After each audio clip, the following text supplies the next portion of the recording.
Nidcom Usaid Youth Empowerment Summit here at the State House Auditorium Presidential Villa. Day 2 session, this morning's session, we've done registration of participants. It's still ongoing. We'll start with the national anthem and national prayer. Thereafter, we'll have his welcome address by the chairman and chief executive officer, Nigerians in Diaspora Commission, Honorable Dr. Abike Dabri-Erewa, ON, and following a keynote address by the mission director, who is here represented by Alexis Taylor Granados. You said acting mission director, she's here, so she will represent the mission director, Melissa Jones. So we're making progress, but we'll do some recognitions.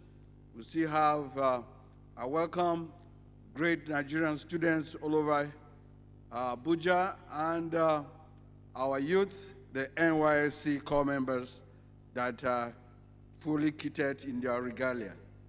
And also from the Center for Migration Studies, University of Abuja. Doctor, you're welcome, Musa. Then we have the NYSC Director General, Brigadier General YD Ahmed, represented by the NYSC FCT Coordinator, Mrs. Winifred Shupeke. You're welcome. You were here yesterday and you're here today. Let's give her a round of applause. Yes, coordinating the youth. I also recognize my good friend, Alhaji Mokhtari Shitu, Acting Deputy Director, Peace and Democratic Office. Alhaji, you are welcome. Good. Then we also have our engine room, the Secretary to the Nigerians in Diaspora Commission, Engineer Dr. Sule Yakubu Basi. Sir, you're welcome. Yeah, Assistant Chief Host. Yes, this is the Assistant Chief Host. Give him a round of applause. Right, we have our good friend, Honorable Bobby Digi Olise. Yes, sir, you're welcome here. Good to see you again. Good to see you. I have my very good friend. I've been speaking with him since last year. I've not met him one-on-one, but this morning I met him one-on-one with his wife. I'm very pleased to see him, Dr. Fene Osakwe, cyber security expert, the UK. Good one. Good to see you here. You're welcome. We have also joining us to talk on education, have Ola Urugbobo, doing good work in Africa, Doha. He will be joining us from the States. Yeah. So we also like to congratulate the LOC chairman, that is the local organizing chairman, who has been doing fantastic work all over. He neither sleep nor slumbers. He's here always awake. Abiodun Akombi. Thank you. So we are starting, okay? A few recognitions.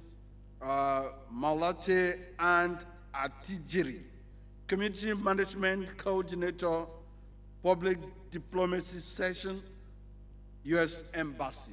You're welcome. We also have Fola Shade Adebayo, Country Education Specialist, U.S. Mission in Nigeria. May you welcome. We also have Simon Ojo, University, Newgate University, Mina. Yes, I think they visited us sometime this year. We also have Mrs. Aisha Zena Mustafa. It's also here. We have Honorable, I've greeted Honorable Digi, and others as they come, will let me know. So we are starting right away with the national anthem. So let's be upstanding, please. We have the national anthem, please.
Thank you, thank you.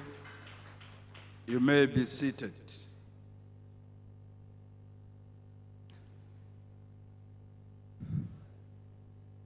I like this new national anthem.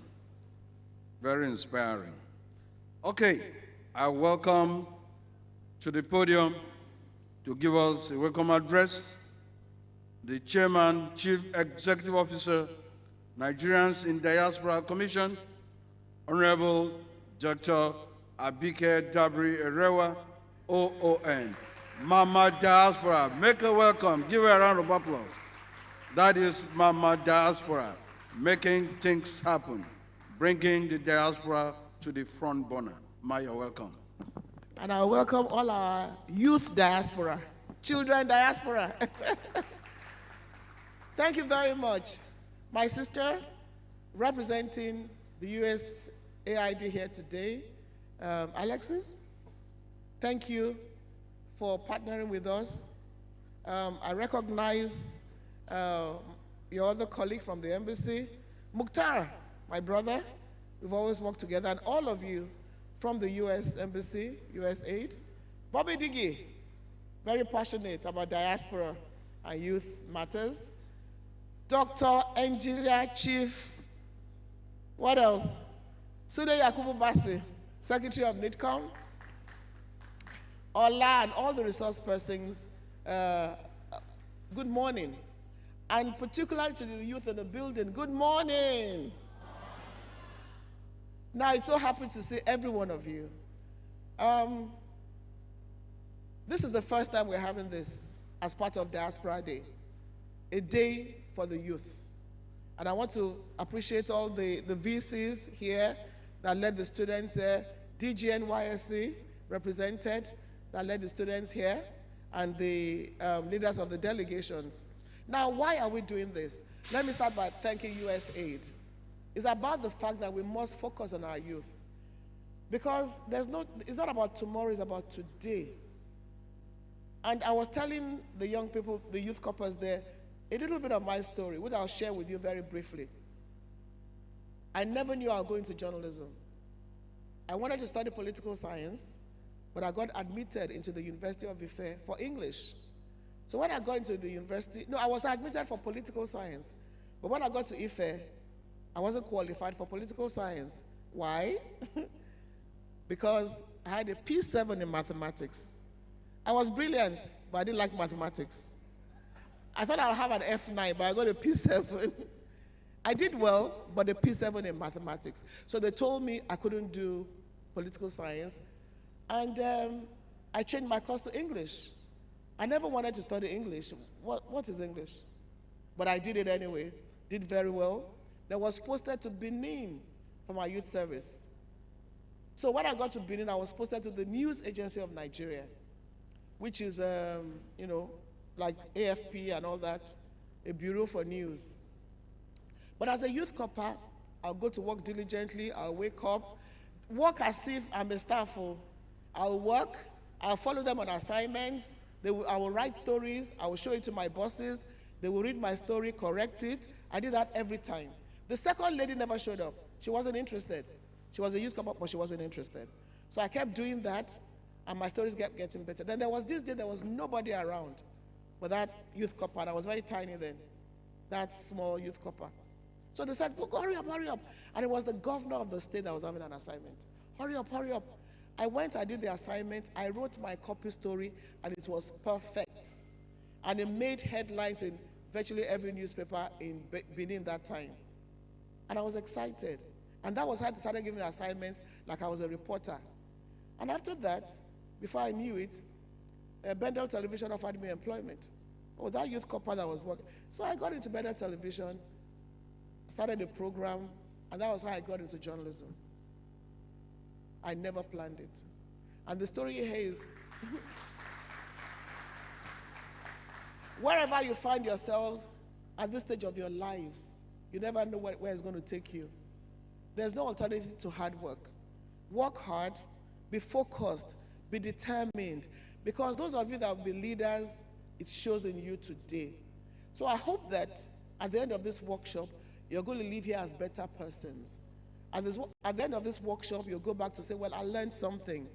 And we hope that we'll continue to engage with you. We're not just going to do this workshop and leave you alone. We're going to have your data. We'll be communicating with you so that we can also mentor you when you need mentorship. So mentorship is critical in development. Somebody that can always talk to you when you need it will be there for you. We promise you that. Every one of you participating here today. So USAID, thank you for the partnership.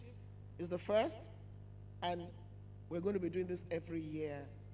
And we hope that you're going to come up and say, look, I'm not, hey, maybe I'll be using my walking stick then.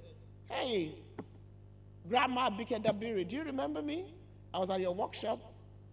That's me now, the president of Nigeria. You didn't know? Or the, Minister of the Federal Capital Territory, or the DGNYS, anything. You know what? You can be what you want to be. If you work at it, you will be where you want to be. Nothing can stop it but yourselves. So I look forward to this conversation, and I wish us all the very best. Thank you very much, and God bless you all.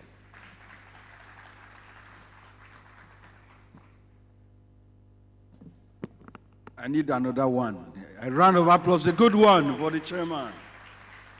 Yes. We can draw inspiration from her speech. So you take note and work harder. I also have the honor to recognize Jana Wooden, Education Office Director, Usaid, Nigeria. You're welcome. Thank you. So we are at Nidcom, Usaid Youth Empowerment Summit, Diaspora Champions. We have a moderator, Honorable Bobby Diggy Olisa. Come up stage. Yeah. Give him a good round of applause. You're going to moderate this session. You said, right. Yeah. Anyone you choose, you can, okay. All right. We have Dr. Fene Osakwe, UK Cyber Security. Come up stage. Give him a round of applause. We have Alexis Taylor Granados, Education, you said Acting Mission Director. Come up stage. Thank you. We have Ola Erogbobo, doing good work in Africa, Doha. Aha. We had the Zoom meeting. I saw you on the Zoom meeting. Today I can see you live. Welcome. Welcome. All the way from the United States. We also have Aisha Zana Mustafa, Communications. Come up stage. Thank you. Okay, we have the 5 of you upstage. So what we're gonna do, Bobby will moderate. When you want to speak, you come up to the podium and speak. Bobby, over to you. Right, you come right after that. Next person will come. Good to see you. Yeah. Great job. Yeah. Great job. All right. Good morning, everyone. Oh, Corpus, come on now. You could do better than. Good morning, everyone. Yes. Bobby, we skipped something. Okay. Yeah, so I just be there. I'll call you back. We skipped something. Yeah, after the chairman Nidcom has spoken, we're supposed to call the keynote address by Mission Director Usaid Nigeria, Melissa Jones, but is here represented by, we have Education of the USA. I did Acting Mission Director will deliver that, Alexis Taylor Grandus. Please deliver the keynote address. You come over here. Thank you. Right.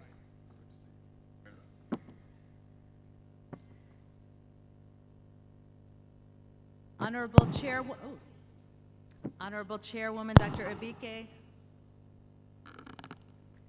Honorable Chairwoman Dr. Abike, Executive Officer of Nidcom, distinguished guests, great Nigerian youth that's all here in the audience. Recording in progress. Please permit me to stand on existing protocols. Good morning. Absolutely wonderful to be here. It gives me great pleasure to give this keynote address on behalf of the Mission Director of Usaid Nigeria, Melissa Jones, who unfortunately is unable to be here today.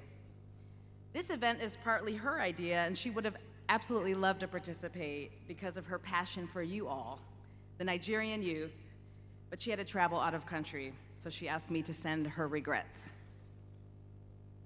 I would like to use this opportunity to appreciate Honorable Abike Dabiri, the chairwoman of Nidcom, and her team of excellent staff for believing in this idea and for creating this session, especially for the youth, all of you. I understand that this is the first National Diaspora Day with Youth Empowerment Summit component, and USAID is very proud to be co-sponsors of this event, which was the brainchild of 2 very powerful women who lead 2 powerful organizations, USAID and Nidcom. As we take these 2 days to celebrate the contributions of over 17 million Nigerians in the diaspora, it is pertinent to ask why we have created this session for youth. The answer is simple. 70% of Nigeria's population is under 30, while 42% is under 15 years. It therefore means that you, the youth of Nigeria, are a powerful force to reckon with. And this is an incredible power that, if properly harnessed, can change the course of history. In addition to this, we know that you, the Nigerian youth, are some of the most talented and gifted people in the world. This is clearly demonstrated by several achievements of Nigerian youth within the country and many outside the country.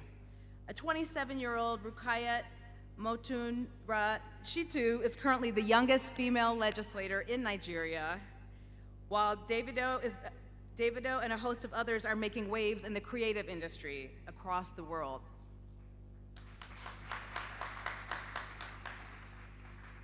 Toby Amosan is a reigning queen in athletics, and other young Nigerians are making a positive impact in sports.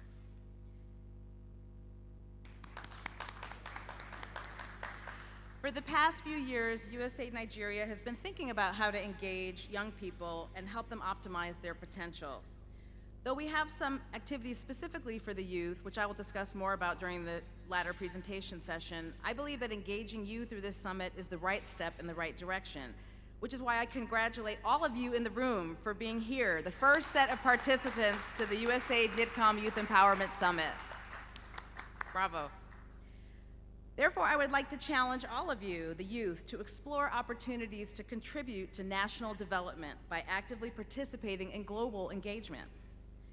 There are opportunities for the youth to be innovative, to showcase their talents in areas such as technology, medicine, business, agriculture, music, finance, entertainment, engineering, sports, and politics, just to mention a few. As you are aware, our world faces a myriad of development challenges.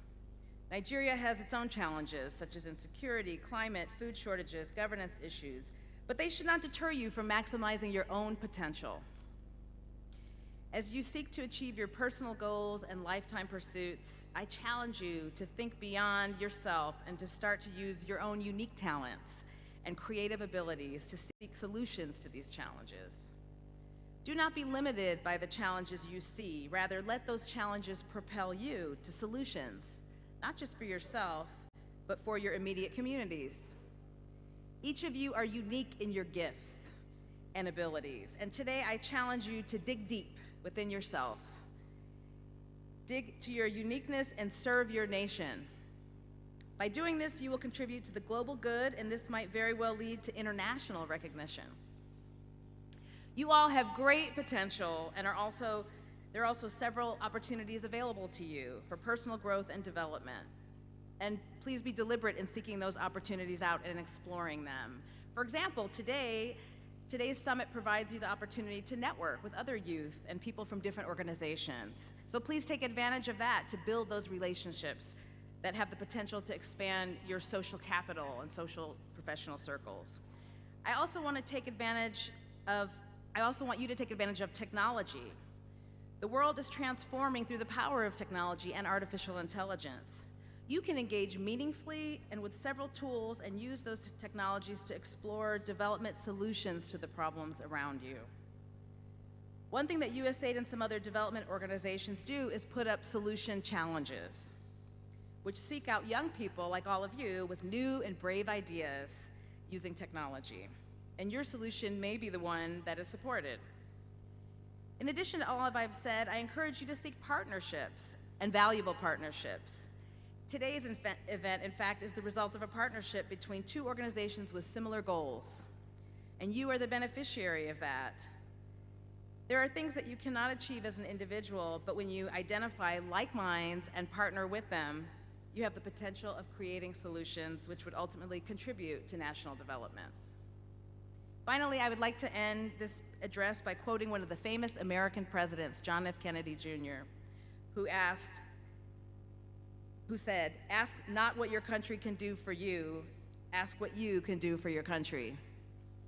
This question, if asked in sincerity by each and every one of us, has the potential to transform us from simple citizens of our countries to lifetime icons. Welcome once again to the first Youth Empowerment Summit of the 2024 National Diaspora Day celebration, and I wish you a most rewarding experience and a wonderful day. Thank you.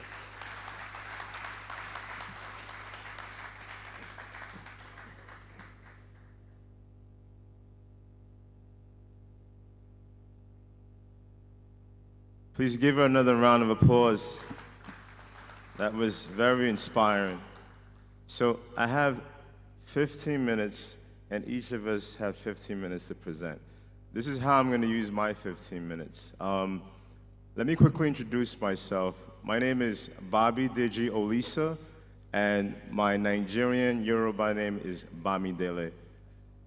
Yes. I'm the executive director and founder of an organization called Canvas Institute, which is based in New York. It's the only Black-owned and Black-led multidisciplinary space located in Staten Island. Yes, it's a big deal. I've had the pleasure of knowing Honorable Abike for the past couple of years, and she has been an inspiration for me to actually come back and do more in Nigeria. So give her a round of applause. So as a youth empowerment expert who has spent 18 years doing Youth Empowerment Summit in New York City, you can look this up later, we've been able to empower over 20,000 young people in New York City. My hope and aspiration is that we can take that work, localize it here, and scale it nationally. That said, this is an opportunity for us to really share, as Alexi mentioned earlier, something called collective impact. Youth, I want you to remember this word, collective impact. If you need to write that down, write it down. It's exactly what you talked about, which is many people, organizations working together towards one impact, towards one goal. And all of you who are here today, you are representing your family. So if you could all rise for me, everybody stand up, if you could. Just stand up. And I want you, for one moment, to think about why you're here. As you think about why you're here, think about your own purpose, especially the youth. You have worked so hard to get to where you are today.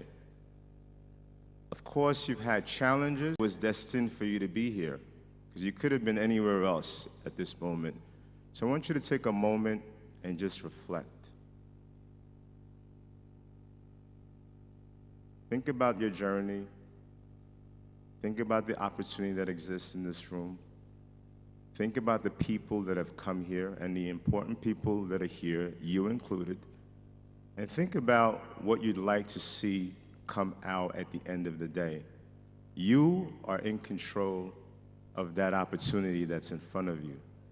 So seize the moment, make connections, take what's being shared with you, and don't just sit on it, but use it. Because you all can do great in Nigeria. That decision is up to you. It won't be easy, but the friends you make along the way will help the journey, make the journey easier for you. So together, let us say, I am here representing my family and nation. And please, everyone, collectively, let us say our family name. 1, 2, 3. Olisa. Very good. All right, you may all sit. May all sit.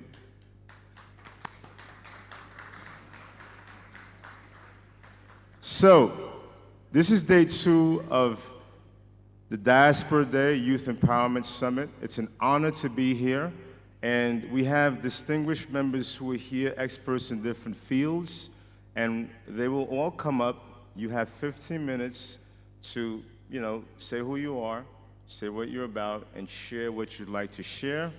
And for me, I want to extend more time out at this moment. And I want to close out with this, that today is a great day, and I'm proud to be seated up here with you all. And I look forward to continuing the networking throughout the day. And the young folks, the students, let's connect later. I look forward to talking to you and hearing your stories. Peace and love, everyone. So with that, let me just call up cybersecurity, Dr. Fenny or Fenny? Okay, Fenny.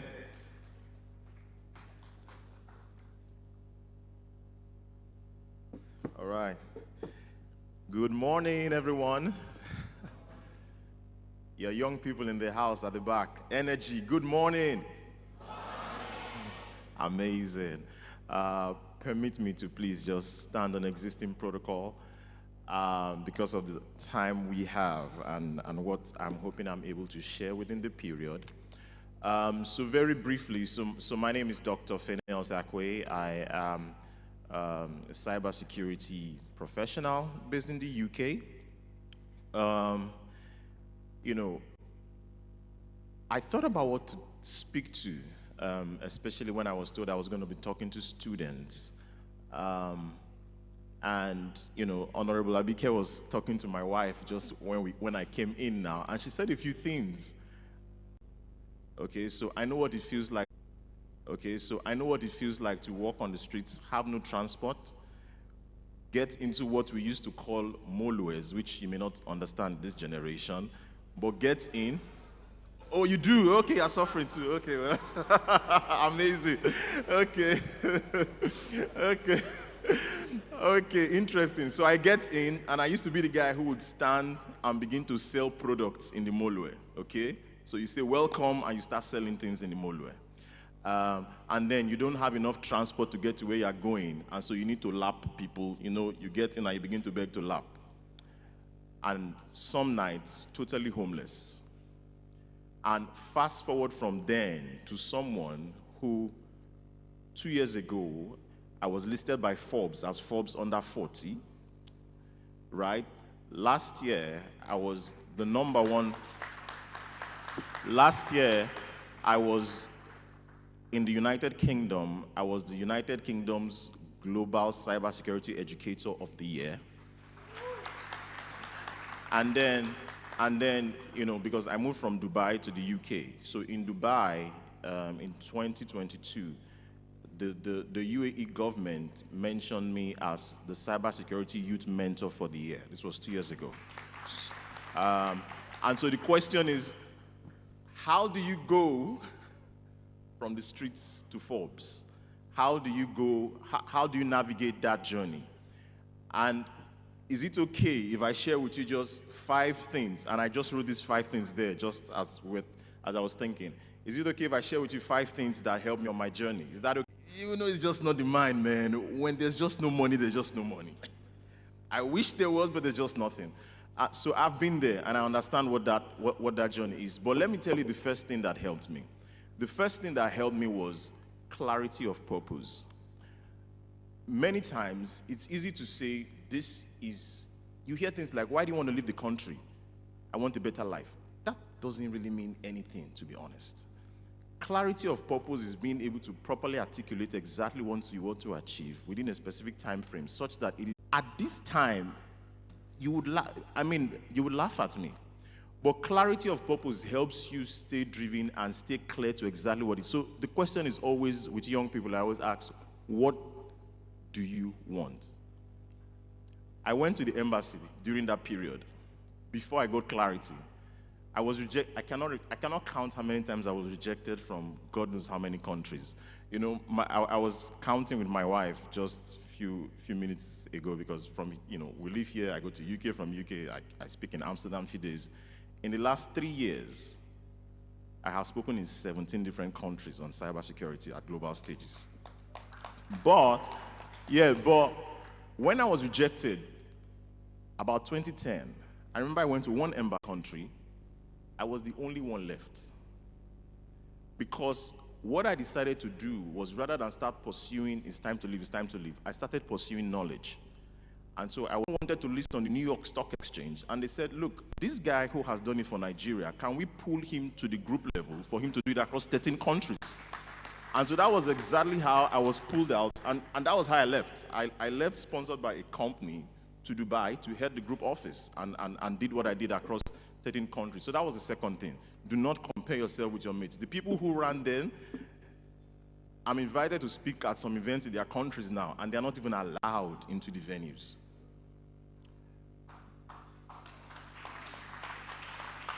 The next thing I will talk about is, what else do you need? Mentorship. I was speaking with the the NYC coordinator, ably represented. I just said a few things seated there. Mentorship is very important. You know, you could choose to be mentored by people from afar. You could read their books. I probably read, I don't know, close to 28, 29 books within that period, just exposure to information. And one of the things I said I would do is that as my journey goes, I would write books that document some of the how. And so I wrote a book in 2 years ago. I called it Climbing the Corporate Ladder, because I was able to get to director level at multinational level in about 9-10 years from graduation. And so I called it Climbing the Corporate Ladder. And when I wrote it and published it, I think I showed the certificate to Honorable when we met. It was #1 on Amazon within 24 hours across the world. And so what I have done is, I came with, it's $50 on Amazon.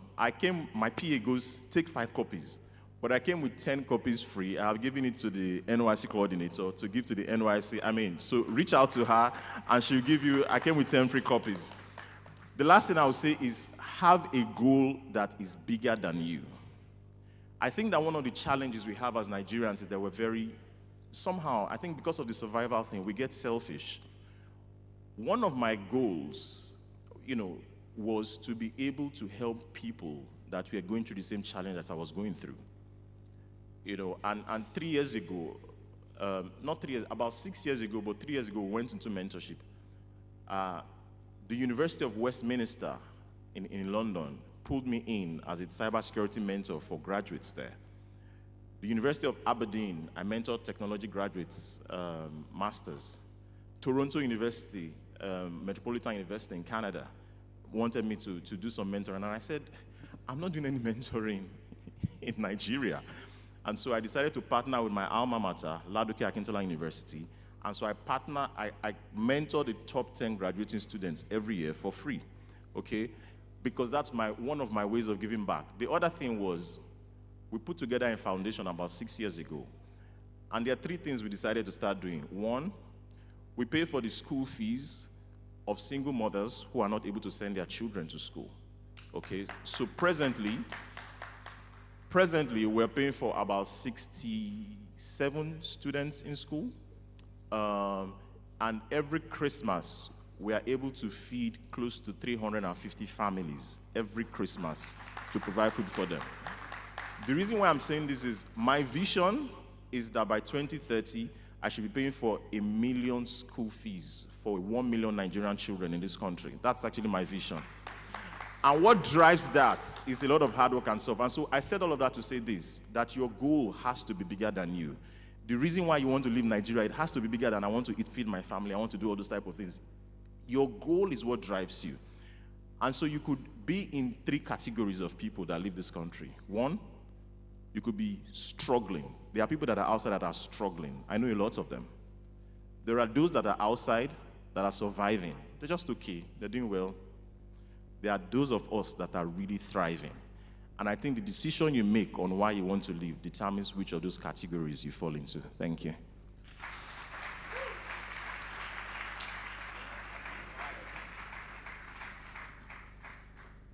Thank you, Dr. Fene Osakwe. That is why he's my friend. Another round of applause for him. Yeah, before I call Bobby Diggy to the top table, I have somebody that will be very interesting. He traveled by route from Nigeria to Switzerland. Give him a round of applause. He traveled by route from Nigeria to Switzerland. And we call him Mr. Planner. He's going to talk about his JACPA experience. Adeyemo Sadi, voluntary returning from Switzerland. Are you here? Can we? All right, he's here. So, yes. When we finish with them, we will give you space to speak. Thank you. Bobby, will you come over? Right.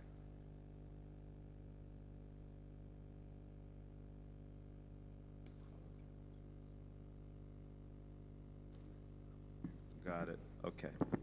Yes, we're making this work. Please give Dr. Fene another round of applause. I was very inspired by it. And I hope that many of you young folks are taking notes, because this is really, the example that we're offering you here are really practical, right? And if you don't put to practice good advice, good information, then you actually miss your calling and your opportunity. So the practice is really what gets you to your destination, all right? And practice is something that you do every day. All right, so I'd like to call up, so Alexis, you will go in the end, you said, right? Because you got to bring your colleagues up? Okay. So I'd like to call up Ola Eribobo. Did I get that right? Eribobo. Give her a round of applause. Thank you. Good morning. I'm standing on all existing protocols. My name is Ola Erogbogbo, and I'm really excited to be here. Came all the way from Chicago, Illinois. I wanted to start with, thank you. Wanted to start with just acknowledging the stories that have been told. I love it because there's no single story, right? From Honorable Abike talking about herself being in Benin, to Mr. Bobby in New York, to Mr. Fanning in the UK. Wherever you are, you can do good work. I think that's the thread I've gotten from what I've heard so far. But coming back to why I'm here, and talking about my story also, I am one of the co-founders of Doing Good Work in Africa. I went to high school in Nigeria. I went to Queen's College before I went to the US to go study. But for very long, I know there are people that talk about clarity of purpose. I never knew what I wanted to do, but I knew that I wanted to work with people, and I knew I wanted to do good work. Anyways, this led to so many different ventures, some of them that have failed, some of them are thriving, but talking about doing good work in Africa, I'm really passionate about empowering people to do good work. So speaking on DOA, the title of the DOA is, the full meaning is Doing Good Work in Africa. And essentially, what we do is we connect exceptional students from top universities to innovators in Africa. And why are we doing that? I started a business in Nigeria, and one of the things that I realized was a shortage in talent. And that doesn't mean that we don't have people or youths that are talented in Nigeria. One of the things I realized is people not having the opportunities to realize their full potential. And what is needed for that? Mentorship, access to resources, in order for them to leverage and be able to get trained to realize their full potential. So like I said, one of the ways that I started looking at this was connecting to the youths in the diaspora where I live. Youth used to come up to me to ask me how they can connect meaningfully with Nigeria beyond just coming to for Christmas or on vacation or connecting with their relatives. And one of the other ways I started looking at things was also connecting with innovators in Nigeria and other parts of Africa, and seeing that there's a common thread or a beneficial relationship between the youths in the diaspora and the innovators on the continent. So with what work DOA is doing right now in trying to unlock the full potential of people, youths, and organizations, we've connected 90 students in the diaspora with innovators in Africa, including Nigeria, working using tech to develop solutions to challenges in various sectors, in energy, in med tech, and so on.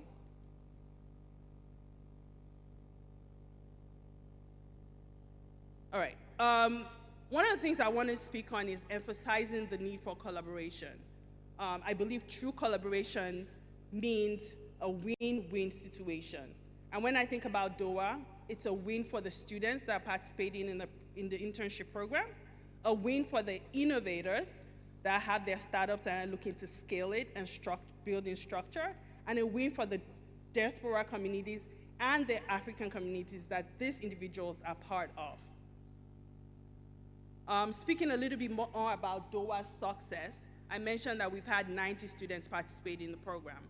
We've had over 2,000 applications. The students that have participated in the program have accumulated over 500,000 minutes. We've touched 11 African countries, including Nigeria.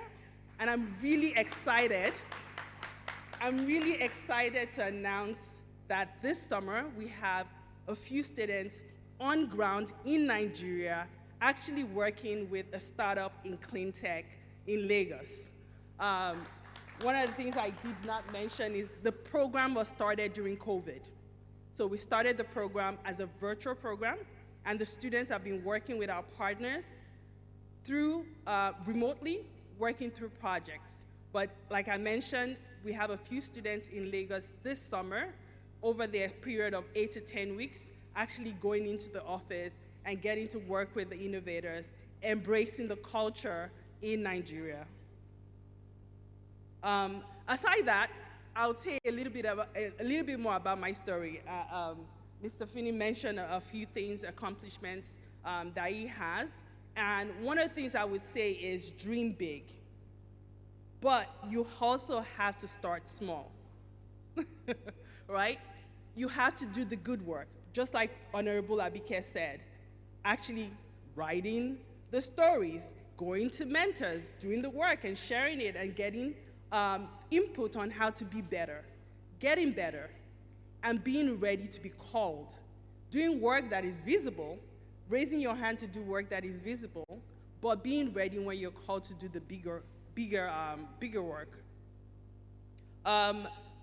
In closing, I just want to say that just reinforce the significance of supporting initiatives like DOA, supporting students that want to do better and want to do good work, creating opportunities for students to be able to leverage limited resources, understanding how they can leverage limited resources. That's what we're exposing the students in the diaspora to by engaging with the innovators on the African continent. They get access to see how these innovators are using limited resources to create solutions that are impacting millions of people, but also creative thinking that they can then take on and take back to their communities.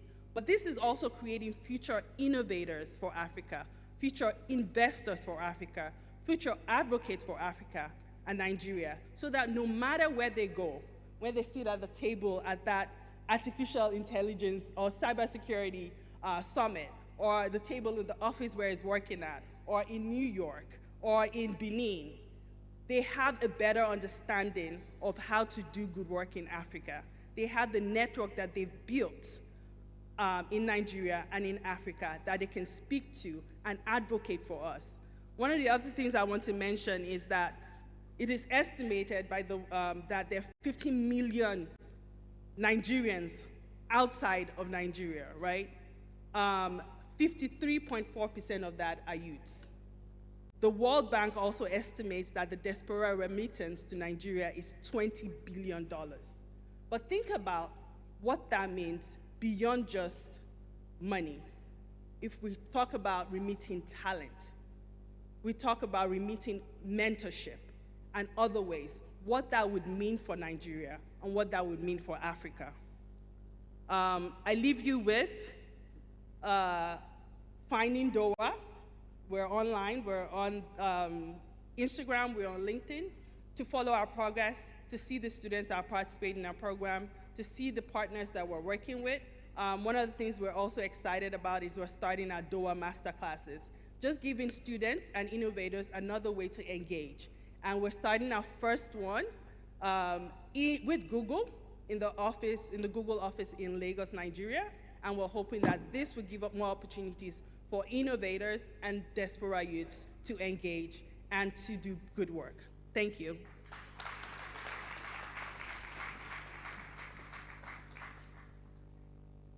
Thank you very much, Ola Erogbobo. DOA, doing good work in Africa. So we have the opportunity to welcome once again Senator Kevin Parker and the U.S. delegation's congressmen here in the House. We welcome, a round of applause for you. You're here. Thank you, sir. Thank you for your commitment. Biggie. All right. Wasn't Ola fantastic? The youth in the back are asleep. Oh, man. The folks in the back, can you hear us? Can you hear us? We need some energy. We're here because of you. All right. Are you loving what you're hearing so far? Are you taking notes? Wonderful. And by the way, we're going to be giving away some things later, so don't fall asleep with us, all right? If you fall asleep, you'll miss the giveaway. All right. I'd like to bring up another really fantastic contributor and speaker in the name of Aisha Zanai Mustafa. Did I pronounce that right? All right. Come on up.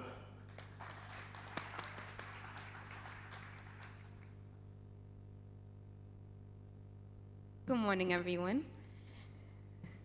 Today, in the extreme presence of our mother, Dr. Abike, Your Excellencies and distinguished dignitaries, ladies and gentlemen, I, Aisha Zana, I am a youth advocate, a humanitarian, and a journalist like our mother. I stand before you deeply honored to address a critical issue that profoundly impacts our beloved nation and resonates globally. The Japa syndrome. You know, the first time I heard the term Japa syndrome, I was actually educated by my Yoruba friend, which she said it meant meaning to escape or flee. I never thought that was the meaning, sincerely. And when she explained to me that it is often in search of a perceived better life abroad, this phenomenon characterized by the mass emigrations of Nigerians, particularly students, to the UK and other countries, starkly reflects the challenges we face at home. The allure of studying abroad has become intertwined with the urgent desire to escape poverty, unemployment, and security threats within Nigeria. For me, hailing from Borno State, an area ravaged by insurgency, this choice often feels like a necessity rather than a luxury. It's a poignant reminder that many of us are not just seeking education, or fleeing the shadows of conflict, striving for a future free from fear and uncertainty. Statistics paint a sobering picture. Data from UNESCO show that as of 2020, there are 71,000 Nigerians studying abroad. Nigerian dependents constitute a significant portion of international student families in the United Kingdom. Yet the full extent of the benefits accrued by destination countries remain unquantified. This unchecked exodus not only strains our national resources, but also risks portraying Nigerians abroad as unwanted visitors or as unwanted intruders, potentially fueling xenophobic sentiments.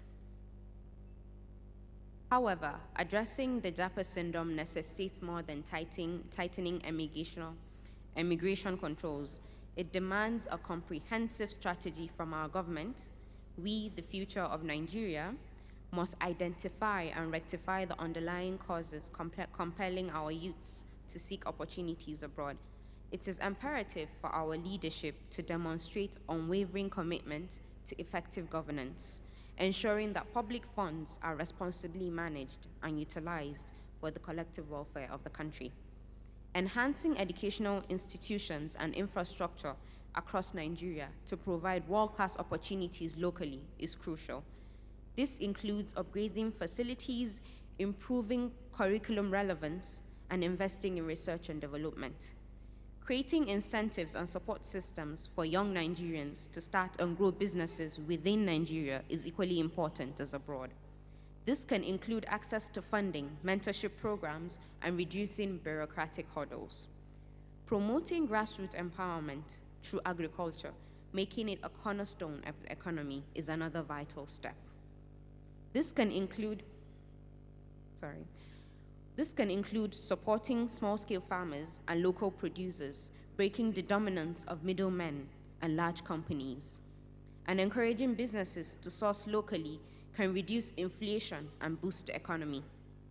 Addressing security challenges comprehensively to create a safe environment conducive to economic growth and personal development is paramount.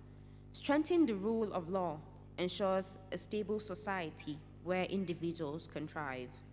Improving healthcare infrastructure and social services to enhance the quality of life and ensure citizens feel secured and cared for within their own country is essential.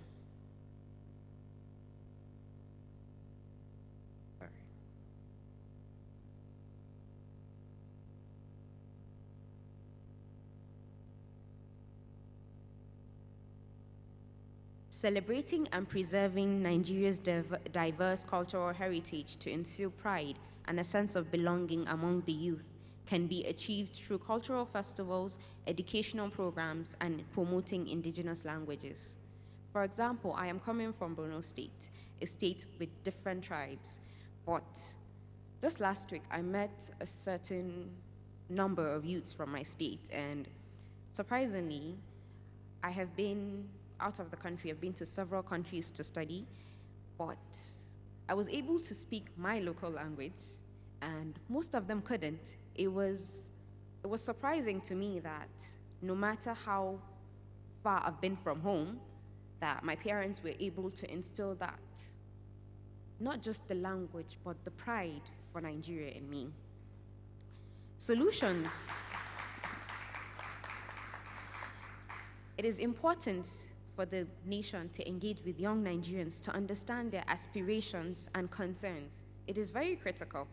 Ignoring their perspectives can lead to policies that fail to address the root causes of immigration. Solutions should be sustainable and long-lasting.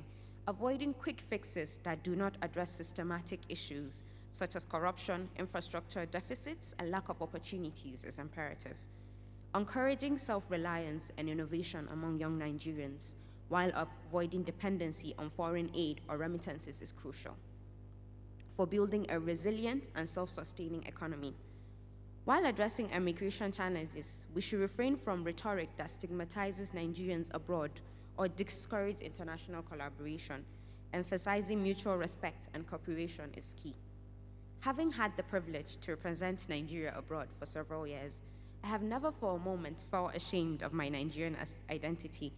I recall several moments, such as the one previously 2 years ago, whereby I went to the Statue of Liberty in my Kanuri attire, and I could see how onlookers were amazed by the attire and the way I was speaking. These instances remind me of the resilience and rich cultural heritage of Borno State and Nigeria as a whole. Despite the challenges we face, we carry with us a strength born from diversity and unity. With platforms like this that facilitate such conversations, hope shines brightly for our youth, the less privileged and the vulnerable, signaling a promising future for our dear country. Thank you for this pivotal moment of unity and inspiration. Thank you.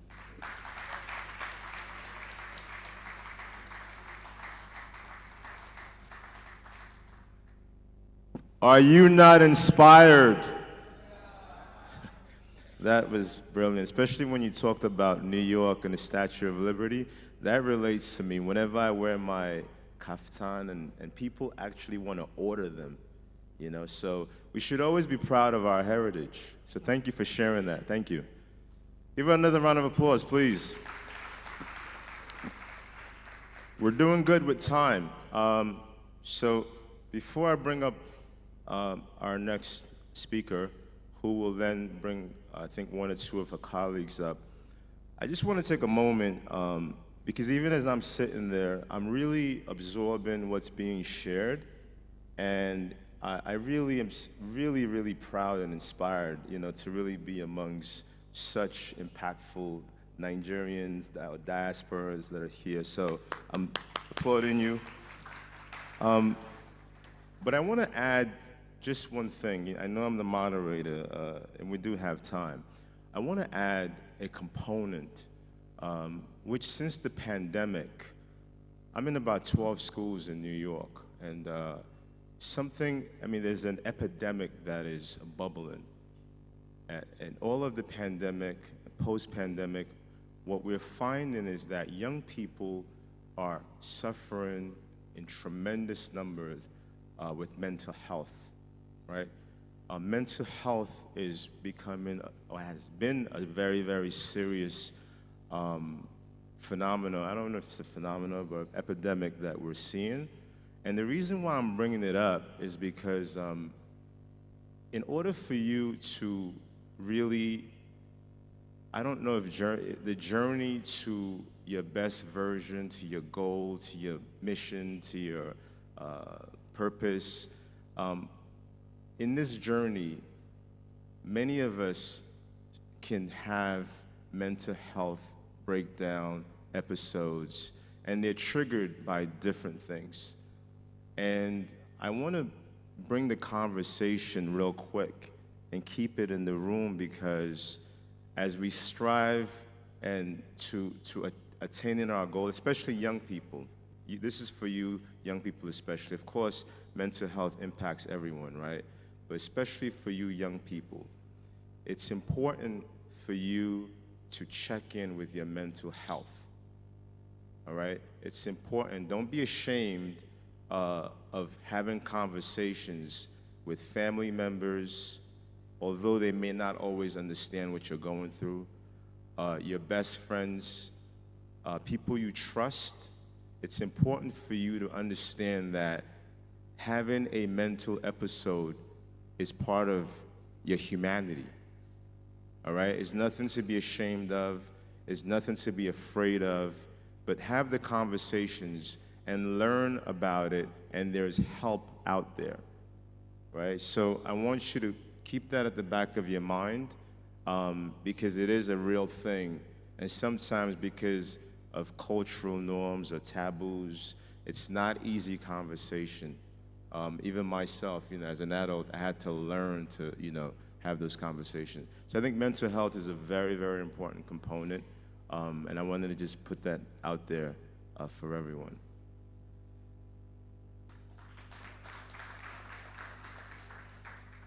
So I'd like to bring up from USAID, the Acting Mission Director, and my new good friend, Alexis Taylor Grandos.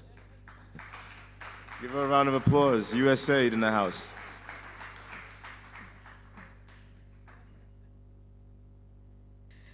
Good morning again, Dr. Abike and distinguished guests. I'll stand on existing protocols since I've spoken already, but wow, these are some very inspirational stories. And yes, my New York brother, I actually lived in New York City and Brooklyn almost 17 years, so we finding commonalities, as we speak. Yes, yes.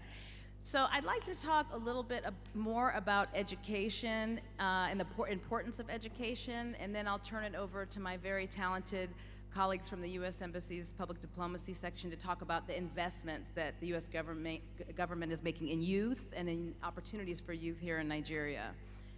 And I'll just say that education is very personal to me because I am the product of teachers. Both of my parents were teachers. I have educators throughout my family, and in fact, my great-great-grandmother, I am told from my grandmother, used to walk something like 8 to 10 miles every morning to teach school in the rural South of the United States and Mississippi. So education is at the core of my heart. So education is not just a pathway to personal achievement, it's a bedrock of national development. My colleague cited to some important statistics, but according to UNESCO, each additional year of schooling can increase an individual's income by 10%. And when you, the youth of Nigeria, are educated, you contribute to a more skilled workforce, driving economic growth and reducing poverty. In fact, countries with higher education levels tend to experience faster economic growth.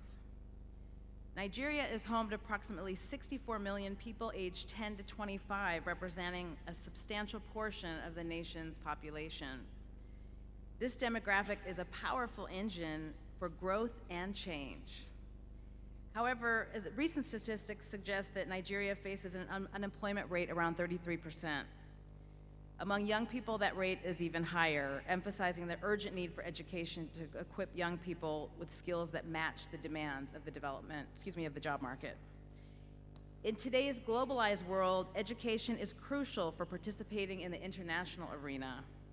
With advancements in technology and the rise of knowledge economies, skills such as critical thinking, problem solving, digital literacy are really essential. According to the World Economic Forum, by 2025, over half of all employees will require significant reskilling. By investing in our education now, you are positioning yourselves to be competitive in the global job market, which would contribute to Nigeria's reputation on the world stage. The United States government recognizes the transformative power of education and is committed to supporting educational initiatives in Nigeria. Through our USAID education programs, the U.S. government works to improve literacy, numeracy, and critical thinking skills among Nigerian children and youth. These initiatives aim to enhance the quality of education in the northern states, focusing on access to education for marginalized communities and improving teacher training. Additionally, the U.S. supports initiatives that integrate technology in education, ensuring that Nigerian students are equipped with the digital skills necessary for the modern workforce. Collaborations between U.S. universities and Nigerian institutions also provide opportunities for academic exchange and capacity building, fostering a generation of globally minded leaders, and we're very proud of those exchanges.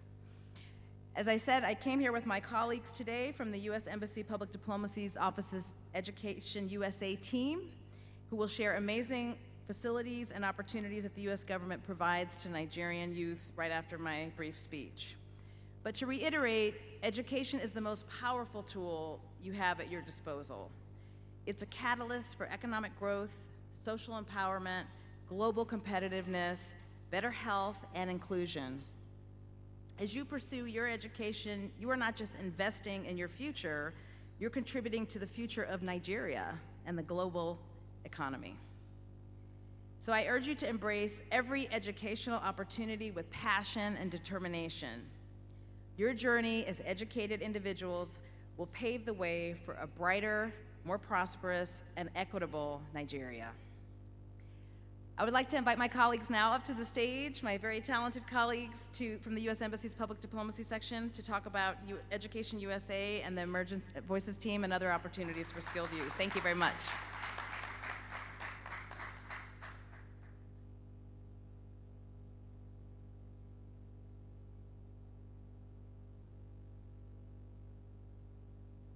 Thank you so much, Alexis. My name is Malate Atajiri. I work in the public diplomacy section at the U.S. Embassy.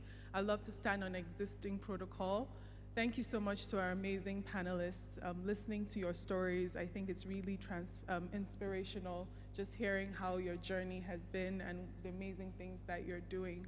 And listening to you speak also is making me reflect on my own personal journey, especially since I'm invited to talk about the product of U.S. investment in people and the opportunities that exist at the U.S. mission for youth just like yourself. Going down memory lane, many years ago, I was a young girl in secondary school.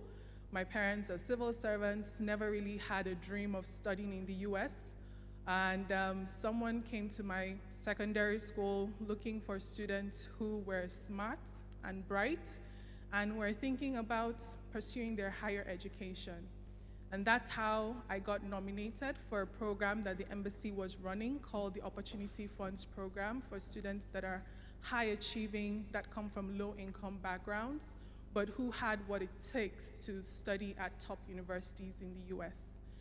The US Embassy, through this program, invested in me, supporting me to take certain standardized tests, paid for my visa fees, my flight tickets, supported me to even get a full scholarship to go study in the US for my bachelor's degree and did my master's. And many years later, after graduating, now I'm back working for the US Embassy, seeing how I can give such opportunities to other youth to also pursue their education and also access other scholarship and exchange programs that exist at the US mission. So it's really great listening to your stories and also reflecting on my own personal journey and on my own personal story. And one of the things that the panelists mentioned today that really resonated with me is wherever you find yourself, do your best because you do not know tomorrow. Being in secondary school, not having anybody in my family that had ever studied in the US or even gone to the US, it was never really something that I really particularly dreamt about doing or thought I could do, but I gave my best in everything that I did.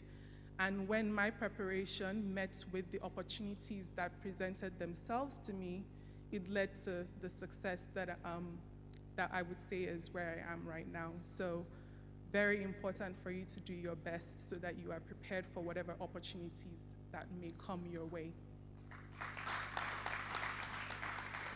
So speaking on some of the opportunities that we have at the U.S. mission, I'm also talking about the U.S. investments in people.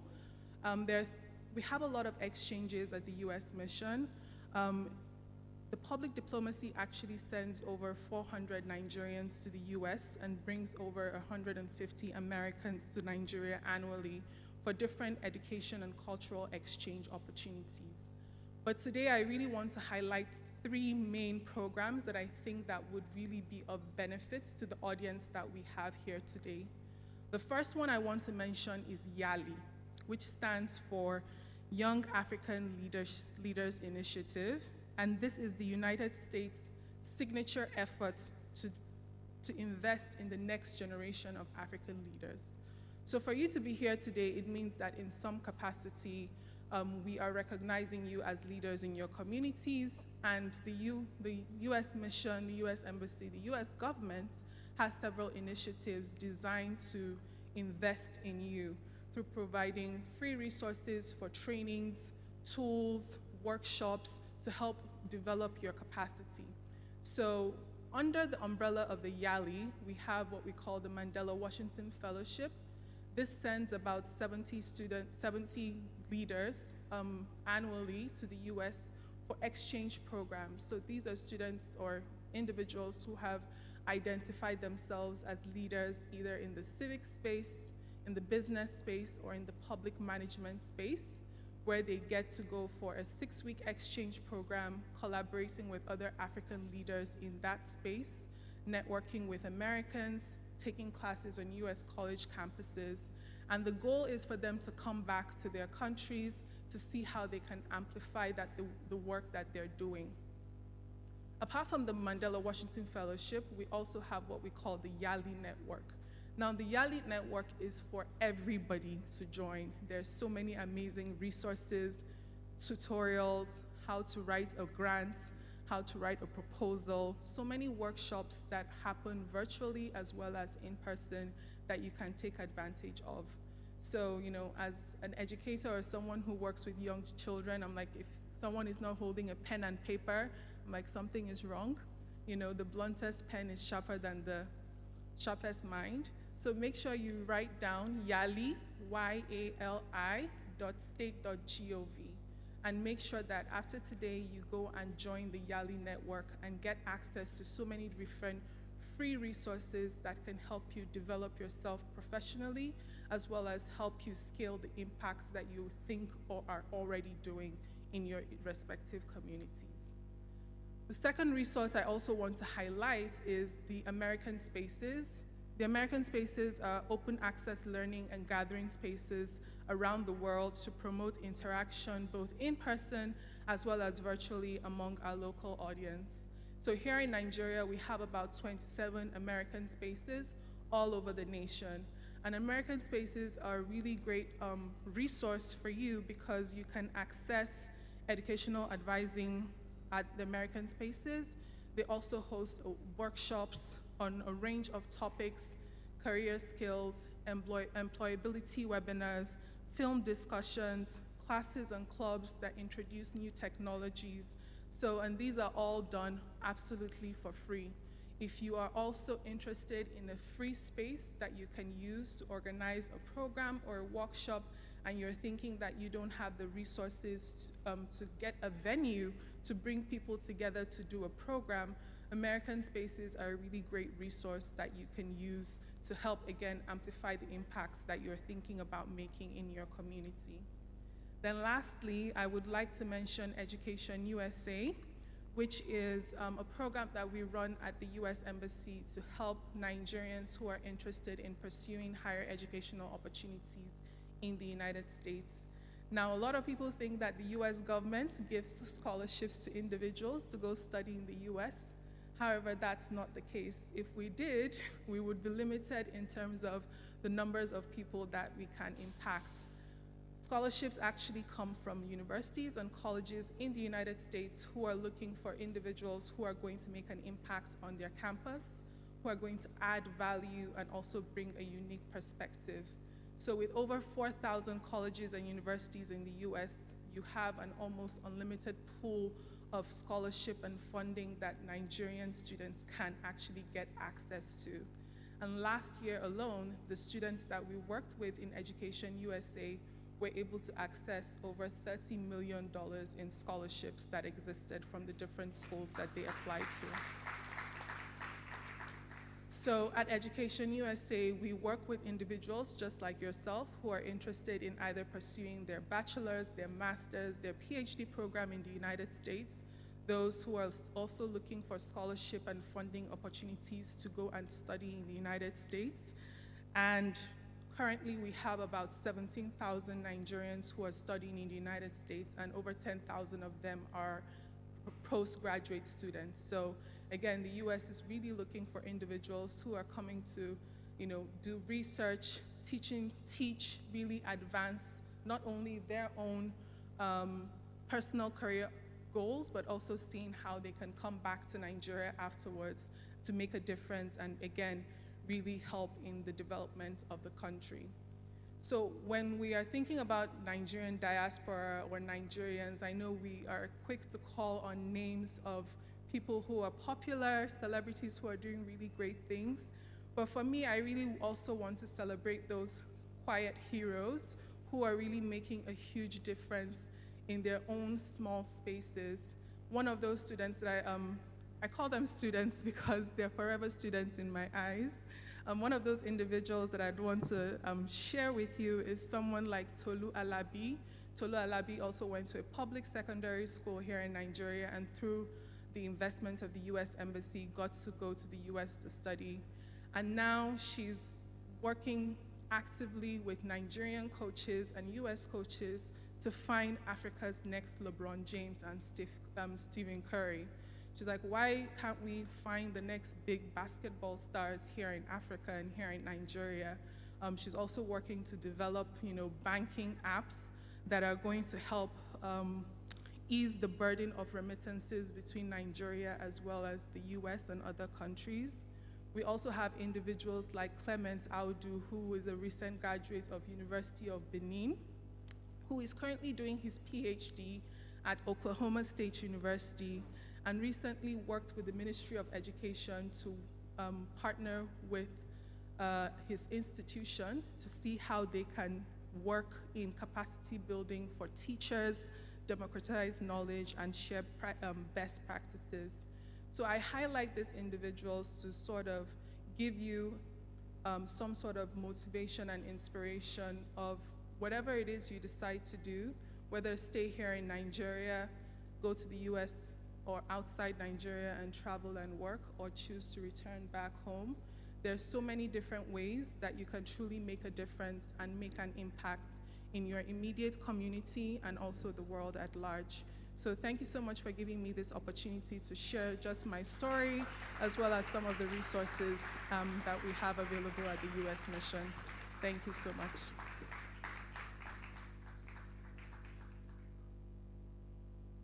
Thank you so much for that. Thank you. Resource. So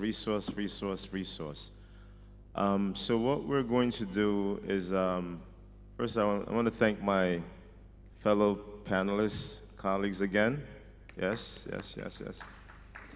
We're going to allow, I think it's really important at youth summits like this to offer opportunities for our young folks to ask questions. So how we're going to do it is, because of time, we can only really get 5 questions. And I don't know if someone's walking around with a microphone or, okay, very good. So Mr. Akambi with the beautiful red hat will be walking around. And I think what we'll do is we want to get 5 questions. And if you have a question, raise your hand, I guess. For the youth, if you have a question for us, the panelists, raise your hand, and you can come up to speak with Mr. You can speak on the microphone. No hands are up? You have no questions? Hello. Okay, I see 2 in the back. So come up, 3. Come up to Mr. Akambi. He's up here. You can come up to the front. And this is for the young folks, for the youth that are here. If you had your hands up, come up. I thought all the hands would be up.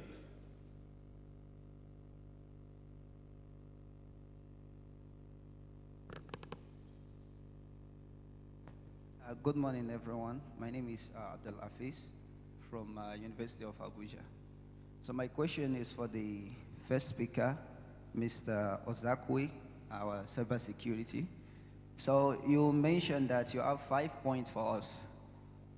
From what I jotted down, you only mentioned 4. Clarity of purpose. He was listening. Comparison, mentorship, and go bigger than you. So, sir, I need the 5th one. Thank you.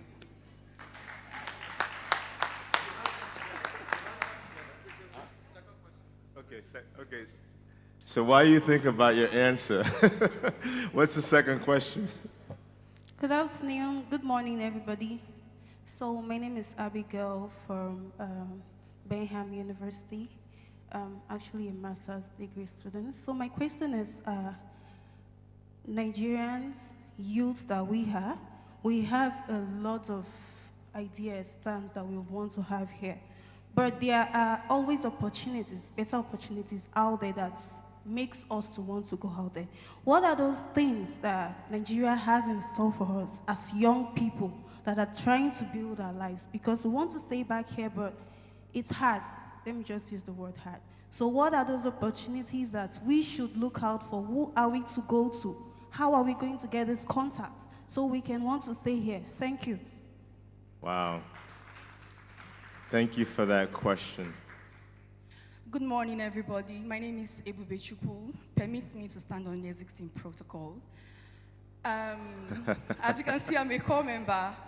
Yeah, so my question is for the last lady that spoke. I didn't really get your name, I'm so sorry. But about the Education USA, you said there are so many opportunities out there in case if you want to do your master's, your postgraduate studies and all. Some of us, for example, me, I'm interested in like doing my master's, and so my question is, how can we go about it? How can we actually go about seeking for scholarship for masters abroad? Because some of us, okay, let me speak for myself, I've like searched online, all these websites and all, and none is working. So I want to know how I can actually go about it. Thank you very much. Great question. Good morning. My name is Adenuga Kende Ebenezer. Also, I'm a student of the University of Abuja. Permit me to also stand on the existing protocol.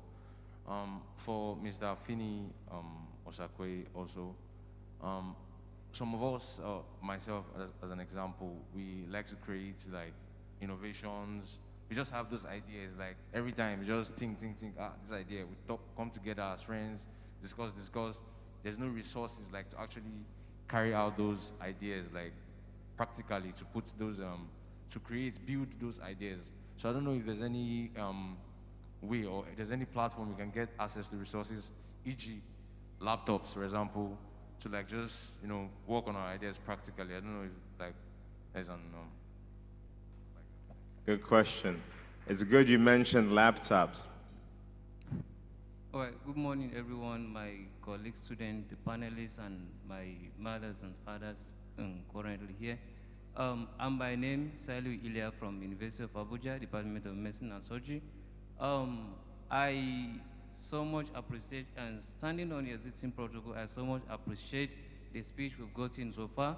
And I want to ask a very important question to me, of which is this: at times along like achieving your goal, or maybe you set up a particular goal that you want to achieve in your life, then to some point, maybe due to financial challenges, the environment that you're here, like a lot of things in front of you, you tend to be confused of like, what do I really want? Am I going to like actually achieve this in that I'm pursuing? At times you feel like maybe changing to another, like something different. So I'm asking if there is a way that, like, what do someone need to do when it gets to that particular point? Thank you so much. Very good point. Okay, my name is Obaro Christopher. I'm a youth corper. I'm standing on the existing protocol. My question goes to Mr. Dr. Fina, if I'm not mistaken, the name. Okay, just as one of our, you just said that you didn't give us the complete points, that's one. And then two, you earlier mentioned about having to change what you wanted to say initially, but then you gave us your story. And something in me tells me that it would be channeling to something about the cyber security and probably how to maybe get mentorship or development and all. Personally, I study computer science, and then I have this ache for cyber security. So I would want anything that could probably channel or direct me towards that. I don't know the right question to ask, but I believe you know what I'm trying to say. Exactly. So please, thank you. You are now a mind reader in addition to all of your skill sets. Just a sec, I'm sorry. How many questions was that? Is that 5 already or? 6. Okay, 6. So go on. I'm trying to keep a mental note of the questions. All right. Good morning, everyone. My name is Morakin Abdullah from University of Abuja. So my question is for we, the student politicians, I think. Student politicians, we are student leaders, whatsoever. And this is Youth Empowerment Summit. And they used to say we are the leaders of tomorrow. So I want to ask, how can we be the leaders of tomorrow? Harnessing our experience from student leadership and everything we are doing on campus presently, how can we go to a bigger stage? How can we help ourselves to achieve these dreams? Not every one of us wants to go to the cyberspace or every other industry. Some of us like politics, and we want to achieve a lot of things in this political space. Thank you very much. I like that. Great. Wow. Give him a round of applause. It takes a lot of courage to come up and ask questions in these spaces. So really great questions. A lot of great questions. I don't know if to start with the last question or the first question. I mean, you know, like, take the last question, right? I wanted to say something about that also while you come up. How many of you are doing an internship right now? Raise your hand. How many of you are interns? You see, that's where you got to start from. You got to do an internship. For the political question, the last one, there are figures in here that probably could use your internship. So there's something called an apprenticeship, right? Back many years ago, apprenticeship was the way that people learned skills from masters. And unfortunately, I know that that's dying. So an apprenticeship is also like a mentorship as well, and an internship. So apprenticeship, mentorship, internship, right? You have to invest in yourself, and part of investing in yourself is also contributing to those who are experts in the field. Working with them, you begin to learn, like the guy that said about social political. You can intern in a politician's office or local government, and I'm willing to talk to you a little bit more about that because I've done that in America and here. But you wanted to add to that, right? Please. To stand on existing protocols. So for the last question for the student politician, so currently there's the 3rd cohort of the Legislative Membership Initiative, which is by Dr. Femi, I can't pronounce that name, I'm sorry. I will try, Dr. Femi Bajamiala. I'm sorry, but it's actually going on and you can apply. It's been open for 2 weeks now, and there are other opportunities, like for example, for students of tech, there's the ITET, which is by the former VP, the Vice President Osinbajo, which has been going on for years now too. You just have to check certain platforms. And for internships, I would use myself as a personal example. For all my life, I started the humanitarian work when I was 8. And sincerely, half of the internships I've got over the years, sometimes I will get an email of somebody I looked up to and send an application, honestly. And sometimes you get rejections and sometimes you get positives because there's a lot of opportunities if you look for them. It's very important that you put yourself out there. Forget the fact that you might be rejected. Put yourself out there. Apply. If you see, look at newspapers, there's always opportunities, whether they say they need 10 years experience. Put yourself out there. Tell them that, okay, I'm willing to work for it, even if it's unpaid. I know the paid and unpaid is a sensitive matter, but look for opportunities, even if it's unpaid. If you do the work and are diligent, they will hold on to you. Thank you. Okay. I forgot one thing. And for the scholarships, it's very important to tell you, it's important she mentioned the Yali network. I am part of the Yali network. So it's also important to apply for universities. Sometimes we have opportunities for Africans. It's there. It's very credible. And I don't know, she's from Illinois. I'm a wildcat. She knows that. Northwestern University, which is in Illinois. So how I applied is, one day I was sitting down, I was searching for universities. I'm from Borno State. I've been outside the country, but that was the first time I saw that university, and I saw Wildcats, and I went and researched. And I applied. Honestly, I was waitlisted for 2 years, but the third year I was accepted. So you have to apply for things even though they seem impossible. Thank you. I hope you took away from both of our comments. And in addition to that, if all of you who are interested in politics, you should be going to your local government and signing up to help with elections and so on and so forth, all right? Fen, come on, they want you. All right, so first of all, let me thank you for paying attention and seeing that, yes, I was very conscious of the time, so I know I said 5, and then I said 4. So I will mention the 5th one, and how about this? I'll give a bonus, but the details are actually in the book, so hopefully you see all of that when you get the free copies. So the 5th one was resilience. And I hear a lot about, oh, how do you get jobs? I applied for jobs. When I was searching for jobs, I got 230 rejection emails. 230. This was 10 years ago. And you know, it's not every job you apply to that will send you a rejection. Some just ignore you. But at least the ones that I counted that at least gave me the courtesy of saying, we're not interested in you, thank you for the opportunity, thank you for applying and all those type of things, 230, okay? Now I get sought after by the biggest of tech companies in the world. So my point is resilience. Resilience is saying, and this is really part of the Nigerian spirit we talk about, is saying, we die there. We will put in the work that is required and we will get the results we want.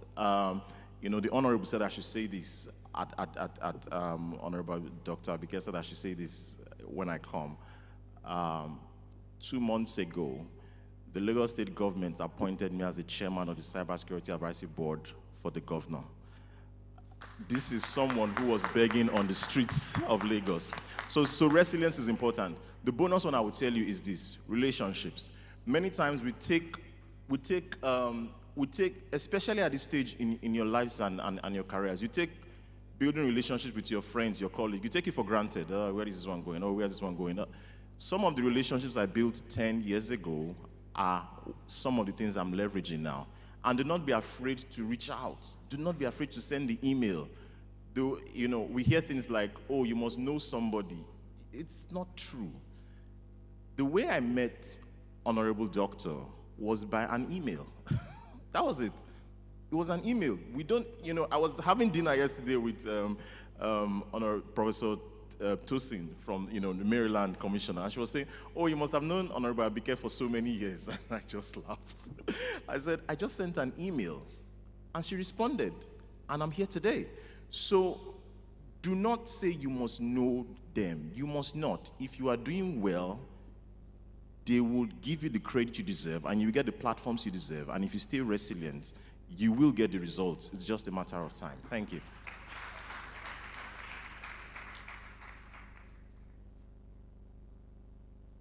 Awesome. Charlotte, you can come up. Yeah, you come up, yeah. And then you'll go next. Thank you so much for all those questions. A lot of it did resonate with me. One person talked about just having a lot of ideas and trying to figure out what can I go with? They're limited resources, right? And I say to people that everybody has value they can offer, no matter what stage you are. And I understand that you can have big ideas, and you want to execute those big ideas. I mentioned starting small and starting with what is around you. I'll give you an example. I'm a strategist. I'm a project manager. I had a certification. But at one point, I decided to leave that and come set up a business in Nigeria. And people looked at me crazy at the time because the business was essentially using my hand to create what I would call products, right? I would say jewelry. Let's just put it out there and say jewelry. And people in my family were looking at me like, why would you leave your job in the US and come and do business of buying and selling? Because I recognized that that was a resource. My mom had been doing it for years.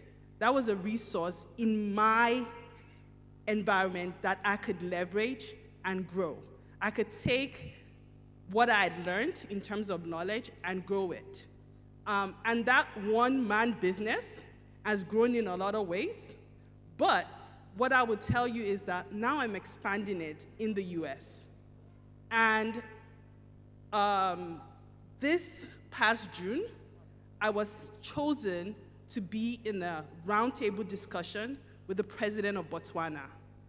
Botswana is the largest producer of diamonds in the world in value at this point. But you have to think about what that journey took. Me recognizing that something is in my vicinity that I can leverage and tap into. There is something around you. There's value that you can offer in building small and continue to grow. Another thing I will tell you is a lot of the connections, a lot of things in terms of partnerships has been through LinkedIn and talking to people. I don't know if people really use the power of LinkedIn. But when you're using the power of LinkedIn and leveraging relationships, you have to recognize that you have to offer value. You can't go to somebody and say, oh, I need an iPhone because I want to take great pictures. You're not offering value. You have to be tactful when it comes to sharing what you're doing, sharing your ideas, and asking for help or input. The other thing I would say is you have to also recognize that in our culture, there's a huge trust deficit. And when you're giving, you have to start small. I keep saying that. You have to prove concept. You have to show that you're trustworthy for you to be giving more and for you to find bigger partners and leverage relationships that you're building. I think that's pretty much it. Thank you. I really hope you're taking notes. We're doing our best to answer all of your questions. So we'll...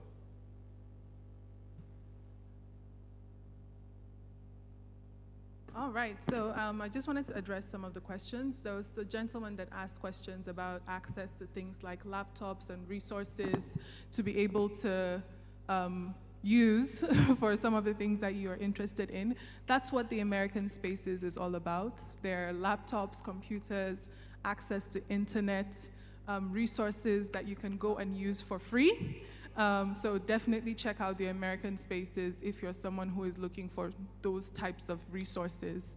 I also want to say that we have a booth at the back where we have our colleagues from USAID as well as Education USA to answer all your questions about studying in the US. So again, going back to the question about how do you go from here to possibly studying abroad, specifically in the US, that's what the Education USA program is all about. So we can work with students in person or virtually for them to navigate the process of going from point A, which is now, to being in the US, pursuing your educational dreams. And then lastly, to the person who said he is a student leader and is thinking about what are some of the opportunities that exist for someone like him. Again, I really want to emphasize the YALI network, and we also have the Mandela Washington's Fellowship, which is specifically targeted to youth between the ages of 25 and 35 who are leaders in the civic engagement space, in the business space, as well as in the public management space, seeing how we can develop them professionally, give them access to resources and networking opportunities so that they can come back and amplify their work. So again, come and check out the Education USA and USAID booth at the back. We also have lots of goodies to give, so make sure you come with all your questions. Thank you. That is awesome. And real quick, like the Mandela Fellows, I've actually, in New York, hosted about 5 cohorts of the Mandela Fellows. And they're here in Nigeria, actually, most of the fellows. So there are opportunities for you all to actually connect with the fellows doing great work with their organizations. For our final guest that will answer, okay, Finn wants to go also. Alexi, why don't you come up and answer some questions, and Finn will go after you. All right, thank you.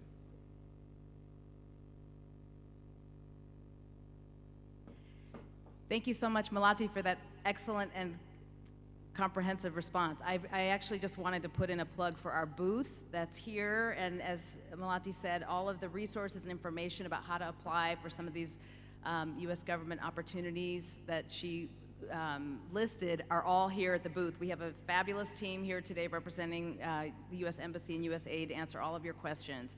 And I guess just, in general, I would say, because I have young people in my family, young people in my community and circle, and so I like to give a lot of advice, but you really have received some nuggets of wisdom today from this inspirational panel. And from our very gracious moderator, Bobby. Use that. This next chapter in your journey is about resources. It's about using the resource, being aware of the resources that are available to you and utilizing them. And what I tell young people in my circle is, be ambitious, be driven, and have that sort of that hunger to achieve your goals. And if you're proactive and you avail yourself to these opportunities, and don't be afraid of failure. The sky is the limit. The sky is absolutely the limit. So please use some of the resources we've talked about today, and as has been said, expand your network, and that, those collective like-minded pursuits are really invaluable. So I wish you all luck. Okay, so Finn will come up quickly. Finn, we're trying to wrap up, so you have a few minutes, and then we'll do a closing. Yeah, I'll probably use less than a minute. So I was reminded I didn't answer the question on how to connect with me, the computer science student. So the easiest way to connect with me, I think, is on LinkedIn. So you could search for Dr. Finn Osakwe on LinkedIn. And with regards to your question around mentorship, so I have a structured program around that, just because it was tough to do it at the time. We just got overwhelmed with the requests from around the world. So there's a structure to that. If you drop me a message on LinkedIn, we will probably let you know when the next cohort is. I came back from Canada running one of those programs just about 3 weeks ago, because I do it in quarters in different countries. So just reach out on LinkedIn, and I would definitely make sure that the team includes you in the next cohort. Yeah. Thank you. Okay, so in closing, I have to do the closing thanks real quick. I just want to thank Dr. Finn Osakwe, Alexia Taylor Grandis, right? Grandis, yes. And Ola Eregwobo. Right, we got it.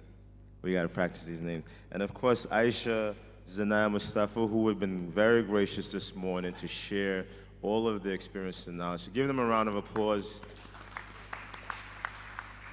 And I personally have to thank my mom. My mom's over there, Hajia Habiba Halilu.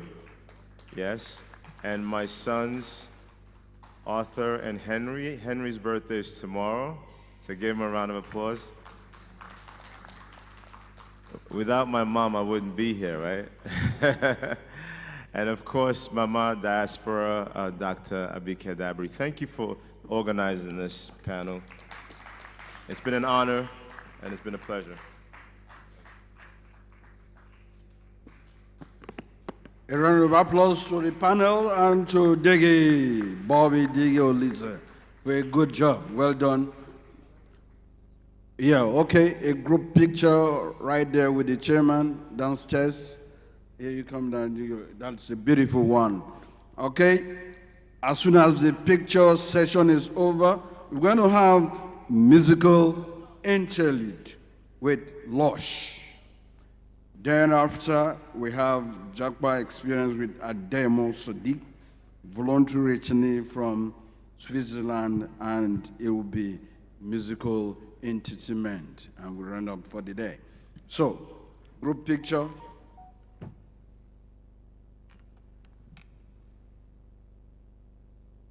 Group picture with the chairman, chief executive officer, Nigerians in Diaspora Commission. So you can, you can still wear your tag because it shows that you are here. All right. So, yep, you wear your tag. It shows that you are here. It's still the ceremony. It's part of the regalia. So beautiful, beautiful, beautiful. Yes. Beautiful. 4 women, 3 men. The women are winning. Women are winning. Yes. So, music interlude. Lush. Come on stage. Right. Good morning, everybody. Good morning, everybody. Amazing. Good morning to our mother, Honorable Dr. Abike Dabiri. Good morning to our distinguished dignitaries, to our mothers and fathers in the house. Greetings, good morning. My name is Lush. I'm a music artist, producer, songwriter. Kopawi. Confirm, that's the energy. What you say? Let's go. Music, please. It's a feel-good music. You're free to go side by side. Here we go now. Let's go. Yeah. And if you take a look at me now, I'm bad and big and I'm getting better. If your hands are busy, just let's go. I think butterfly feeling. Yeah. Woo! And my heart is beating for you. Kopawi, I don't want to wake up if I'm dreaming. Oh, I'm not dreaming. Yeah, cause I believe I'm falling for you. Here we go. The butterfly is singing on my soul. And I will never let you go. Girl, I've already fallen for you. How deep is your love? Let me know. Mikasa, Sukasa, my Mona Lisa, oh my baby answer. Cause I've already fallen for you. Let's go. Hello. My caramel fellow. This your body to settle. See us, you fine. Here we go. Hello. See us, bad guy, don't mellow. Your body to settle. Oh. Yeah. The title of this next song is called God and Fine. Oh, no. Dedicating it especially to picture perfect that you. Let's go, mommy. Nothing can shake your beauty, turn over. A round of applause for mommy. Let's go. I know you know that you did scatter my head. You live part up. You are God and fine. God and fine. Is it your face on your way? Let's go, mommy. The way you are second figure. I think I licking chicken, got nothing on you. Mommy, I can't lie. You are God and fine. Licking chicken. Let's go, I say, don't mind other girls, them they jealousy. Them don't get in level, they won't be your immortal. Who that you're dirty when you want. to find me. You are goddamn fine. Thank you so much. A one, a two, a three, go. Cinderella. She went, hello, hello. So we just can't call you Cinderella. She can't stop saying Suki, say fellow, hello. Get. Is it your face or your waist? The way you walk us and cross and let's go there, she got licky chicky.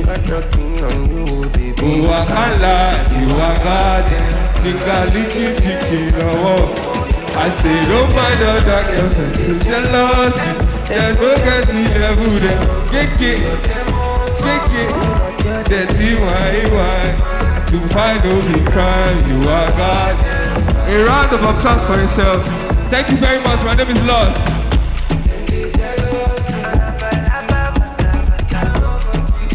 Thank you. Please, can we be seated for just another 10 minutes? We're rounding up right now. Yeah.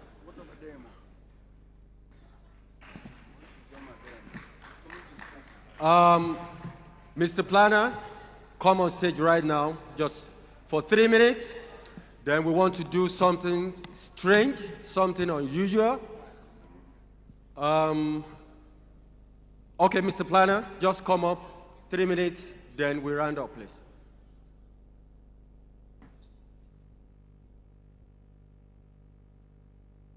Hello, good day, ladies and gentlemen. My name is Adeyemo Sadiq. They call me Mr. Planner. A voluntary returning from Switzerland. Yeah, I was born and brought up in Lagos. What I do, I'm an entertainer. I'm an artist. I love making good music only. Yeah. So the story of my life goes like this, goes this way. 2014, I was in Lagos and making my music, good music like I do. And a friend of mine, a colleague, said, Planner, why can't you just try and travel out of this country and make some music video, make some music movement, and then you can come back and be great. So I buy into that idea. I was like, oh, that's cool. That's gonna be nice. So, but I don't have anybody. So that's, first of all, I would like to tell you guys, like, whatever you want to go to, whatever you want to travel to, first of all, seek for information. Information is power. Information is power. So I was trafficked from Nigeria to Switzerland by road, on the Mediterranean Sea, the desert. Yeah, it was not easy. It's ugly. Irregular migration is ugly. It's deadly. It doesn't want it like, you know what I'm at all. You know what I'm at all. 2014, I paid some ransom of money to a guy, and he said he would take me to Italy. I need to get my passport ready. Then we fly to Italy. But unfortunately, I never know. I'm on the wrong hand because I don't have the right information. I was so young. Yeah, I was so young, just 19 years old of myself, trying to travel up Nigeria to make music video. So I pay him for the money, I get my passport ready. Then he said to me, next month you are traveling because you already have your documents ready. And I said, my document? I'm supposed to have my document, like my visa and so on. It was like, don't worry about that, we fix it already. Just come along with your international passport. I said, okay, good. So on this day, he called me again. He's like, Planner, you're traveling tomorrow. I was like, just like that? Traveling tomorrow? He said, yes. I said, okay, good. I'm so happy. I was very happy. Like, I'm leaving this country. Wow. This is good for me. So he said, you have to travel from Lagos to Kano. When you get to Kano, they will give you all your documents where we used to travel from Kano International Airport. Then you fly out of the country. I was so happy on this day. I was so happy. So I embark on this journey from Lagos. There's a park in Lagos, my 12. I bought the bus, evening bus, to travel to Kano. Getting to Kano the next day, it was a night travel. Then getting to Kano the next day, I called these contacts and they came out to pick me up. It was in the evening already that day, and we started driving, and that is how the journey began. So we started the journey early in the morning. See my brother, I swear you know funny. I remember my daddy, I cry for my mommy. The suffer way I suffer now for love and the money.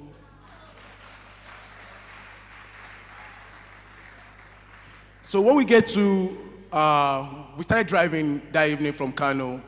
I was expecting this car to stop maybe like 1 hour later. We're already in the international airport, but we kept on driving all night till the next morning.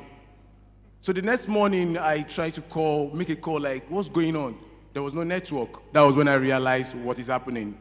I could not call anybody. I can't reach out to my friends or my family. So, which means we are already outside Nigeria. We are outside Nigeria, like somewhere in Niger. Yeah. So I tried to talk to the driver, like, what's going on? Like, I don't have network no more. Like, that's how far the international airport is. He said, yeah, actually, we just have to tell you what is going on here. When you get to where we are going now, that is where you will fly to Italy, where you are heading at. So getting to Niger, Agadez, actually during this period, I don't know all these places, I don't know the names, but as time goes on, I start asking questions like, where are we, where am I now, what's going on? Then we get to a compound in Niger, Agadez, where there's a lot of Nigerians, Africans, not just Nigerians alone, black people, sitting down, waiting to travel outside just for greener pasture. And that was when I asked a friend there, I was like, guy, what's going on here? Kilo Shele. She be if I were plane, lele. Now here we want enter plane. What's happening? Then the guy was like, plane. She be na Italy you they go. I said, yes, na Italy. I'm on a road we they follow. You go enter road now. We don't reach. We don't reach. I said, road to Europe. My brother, it was not easy. So the first trip on Sunday evening, some in-laws came in, started packing people to embark on this desert journey, this deadly journey. And I refused. I said, no, I am not going. I'm not going. No, I can't do this. I'm an artist. I'm talented. I know what I'm doing when it's music. You understand? So I can go back to my country and continue. I don't even care about the money this time around. But unfortunately, it's a no going back. So they left that evening. They left me only in the compound. I was beaten. I was, because I refused to go. So the next following Sunday, because I noticed they move people every Sunday, before the Sunday already, I've already decided, like, I have to go. Because there was no food for me for like 4 days. I was there in that compound, just me alone, and no food. So I don't have any choice. Like, before the day, I said, okay, I'm going to travel. So the following Sunday, some in-laws came in, they started packing people. I have to join them. In fact, I'm the first person to jump inside this truck. Yes, for survival. So we started this journey. We spent about 3 to 4 weeks in the desert. Yes, it was like, if I start to tell you about the horrible experience, man, we're not going to leave here today. But just from me to you guys, please, I want each and every one of us here to take this message across. Say no to irregular migration. Say no to migrating irregularly. Ask for information. Go to the embassy. Get it. You can do it. They will grant you the visa. The journey is a no going back, and it's deadly. Thank you very much. Thank you very much. I want to believe we, the youth, we have learned a lot from all this we have heard today. And most importantly, I want to thank the Usaid team who brought this idea to be part of this 2024 National Diaspora Day celebration. It has really been very impactful. And with the approval of my boss, Honorable Abike Dabiri, our chairman, I want to say we would try as much as possible to sustain this segment of this program to come up annually by God's grace. Before we go, we have done something strange, something unusual today, because this program is specifically meant for the youth. As you all know, this is a very restricted area. After the security cleanup, We too, not the people on the high table. I can see some dignitaries checking on that. Come on. We're looking. Those are the laptops. We're waiting for the second one. Oh, coincidentally, it was won by one of our coppers from Nidcom. Give her a big round of applause. She's lucky. We're still waiting for the second one. We're still waiting for the second one. Check under your chair. There's a sticker there. Oh, please come around. Give her a bit. Oh, you are not a student? Oh, too bad. Come, bring it. Are you a student? Okay, we'll give our chairman, the chief executive, please correct it. She's not a student.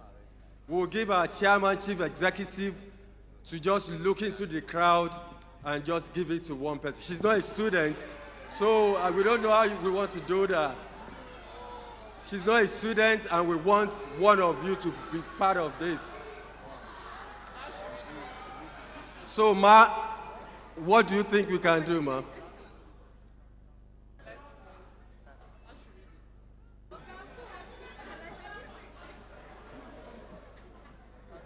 Please, what do we do with this? Okay. We're waiting, please. Let Mama Diaspora speak. Thank you, Ma. Please come on stage.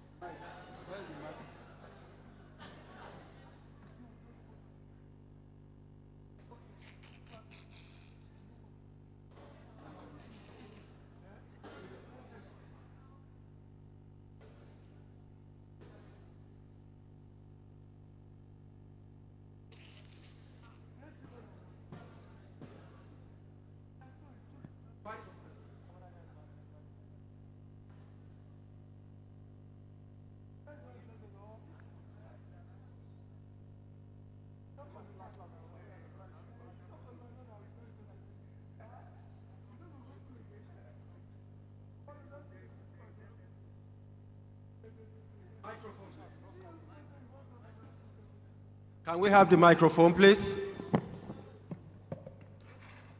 Also, we have the certificate of attendance for our students and youth who have participated in this workshop aimed at sensitizing the youth on national development and global participation. So we'll just pick from this certificate of attendance randomly from the different 4 groups that we have, just for them to be here to get their certificates from our chairman, while we give the remaining to their coordinators to share to them. Okay, just briefly, I think it was unanimous that somebody stood up and asked for a laptop. So come up, I think. Please give him a round of applause. The voice of the people is the voice of God. And it's also a message that always be bold to ask your question. Stand up there. Say what you want to say. And so congratulations. So please get your laptop from Mama Diaspora. No, the laptop is there. I present it. USAID, please join Mama Diaspora. And the donor, Bobby Tiggy.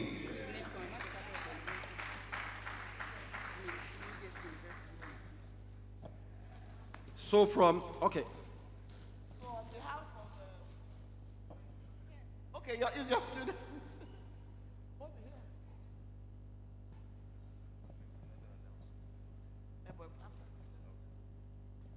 So on behalf, Bobby has another announcement. You want to make it before we present?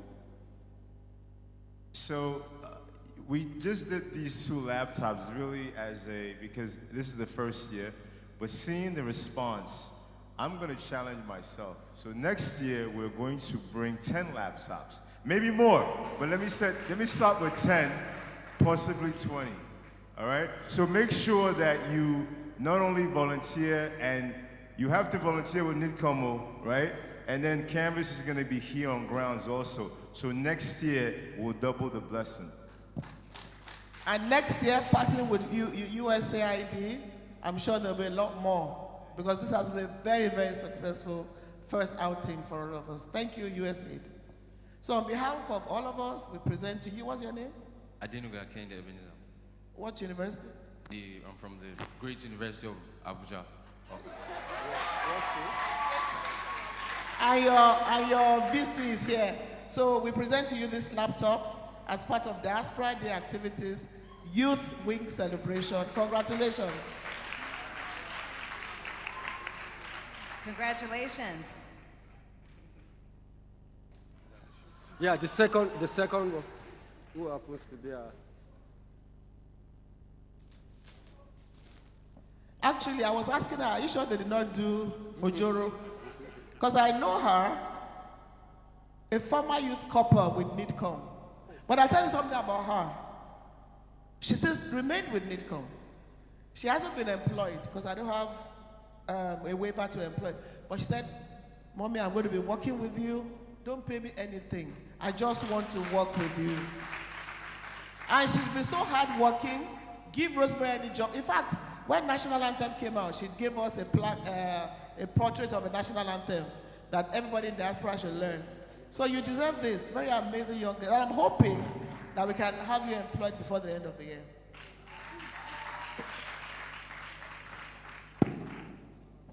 Congratulations and well deserved. So right now... So I really want to appreciate our mommy. Oh, sorry. I really want to appreciate our mommy. Like she has this open door policy. Whenever I come to her, she's always ready to listen. Thank you, Nidcom. Thank you, Nidcom Media, for taking me as a family. Thank you to all my friends and the organizers of this.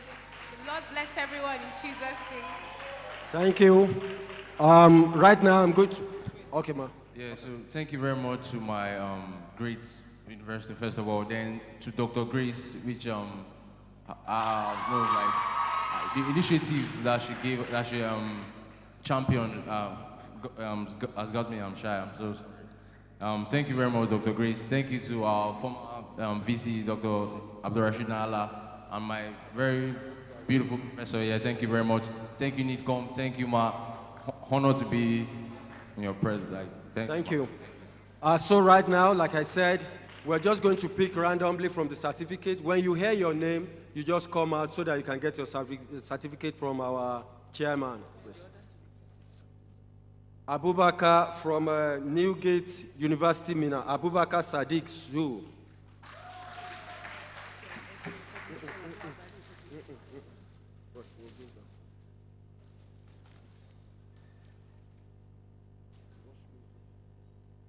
Nidcom NYSA, Onwuke Joy Chika. Oh, okay, NYSA, yes.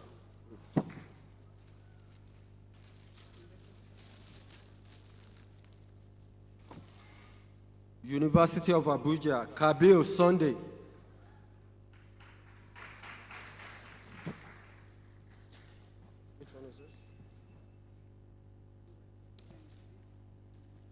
Corpus in Nidcom, I'm Wisdom Eleojo.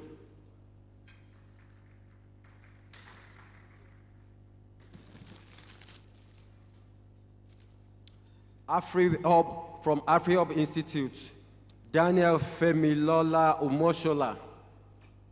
Umoshola, okay. Is it here? Okay. So we hand over the remaining to your coordinators so that they can give it to you.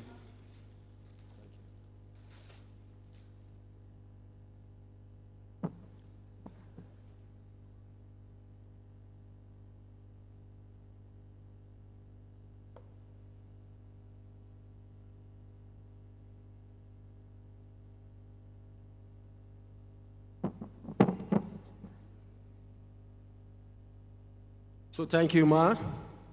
On behalf of the local organizing committee, National Diaspora Day, we want to appreciate our distinguished guests, our chairman, the secretary to the commission, the United States delegation, the coordinators of the institutions that are here, the Usaid team, we appreciate you, and all our resource persons. God bless you all. There's a provision for refreshment for the corpers and the youth, which will be given to you on your way out. We appreciate you all, and God bless. Thank you very much.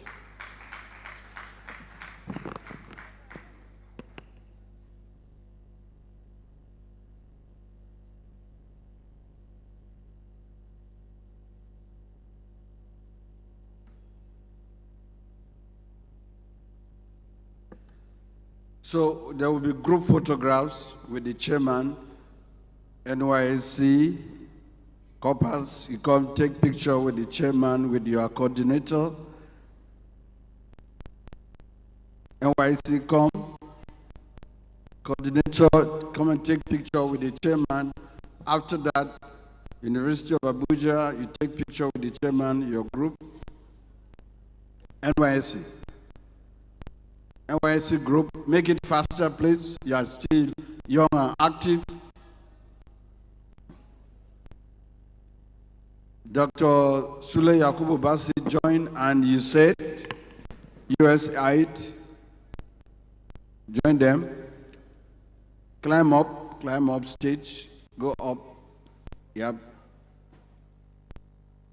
Usaid. Bobby, where's Bobby? Bobby joined.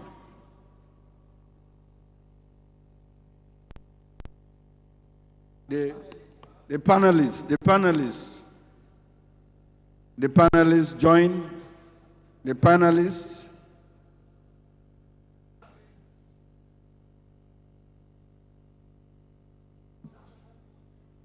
Go upstage so that you can appear. Climb here. Okay. Kevin Parker and the delegation, U.S. delegation, Parker and the U.S. delegation should also join.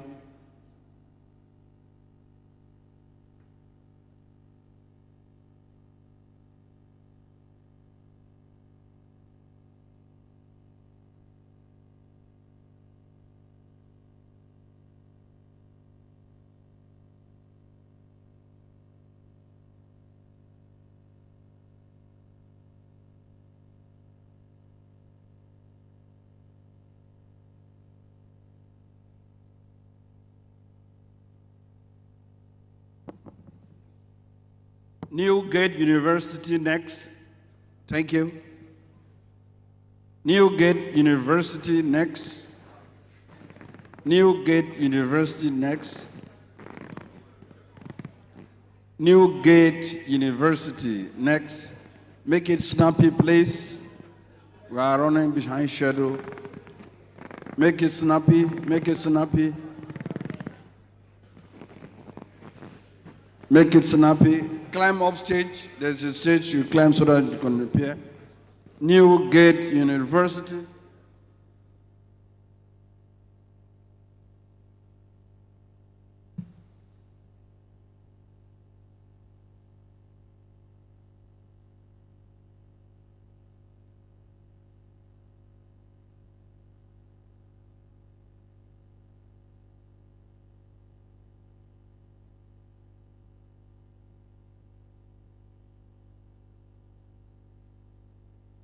Okay, University of Abuja. You know you are many, you have to line up upstage. You are about 100, so you start climbing from here. You come like this. University of Abuja, climb upstage. You come this way, climb there. You know you are many, so that everybody will appear. If you know you are very tall, go behind, and you are tall and what now? So you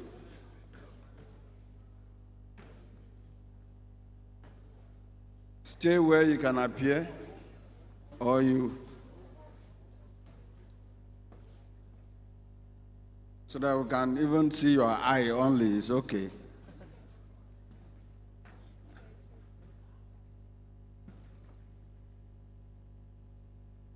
I doubt if some of us will not appear.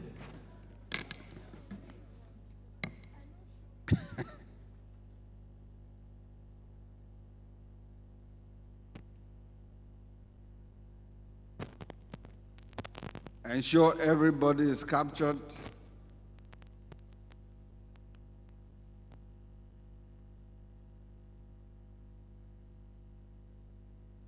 Okay, Nidcom staff,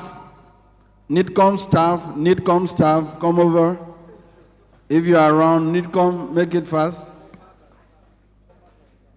Nidcom staff and all those that work with Nidcom, whether you are staff or non-staff, as far as you are working with Nidcom, come over very quickly. Nidcom, you have anything to do with Nidcom, just come.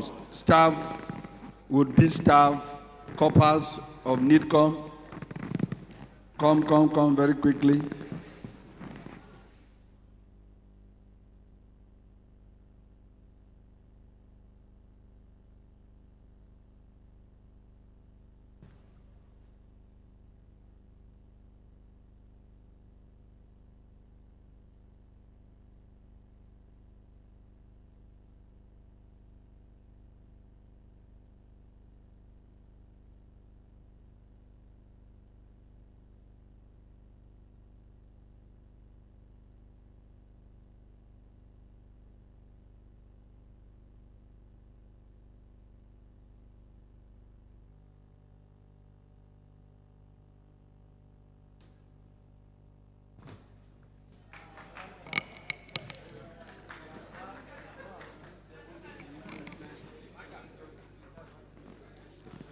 Thank you very much. Information.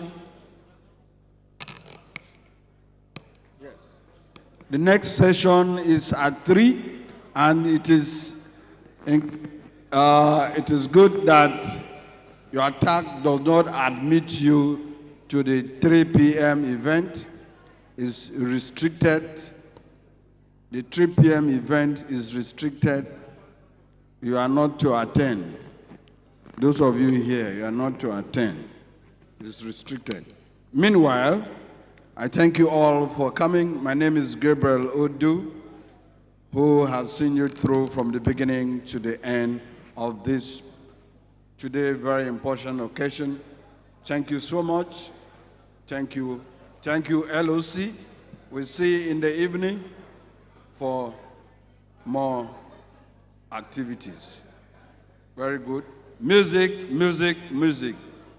As you go out, you have your entertainment box with you. Thank you. That ends proceedings for today.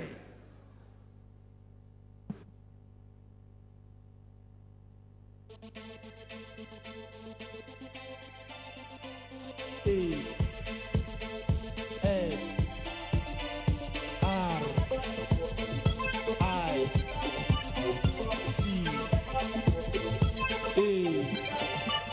Let's go. No place like home. No place like home. No place like home. No place like home. Some say no hope in Africa. Wanna cross the south straight to Libya. Written their lives on the Mediterranean. What if all your plans turn to zero? Cause for deserts, no easy survival. When you're hungry, you're on your own, no. When it's cold time, no one to help you. When the sunshine, nowhere to hide, oh. See, if you don't think twice, brother, you go lost, too. Ask your brother, waiting for Jano. If he are you, brother, you go run, no.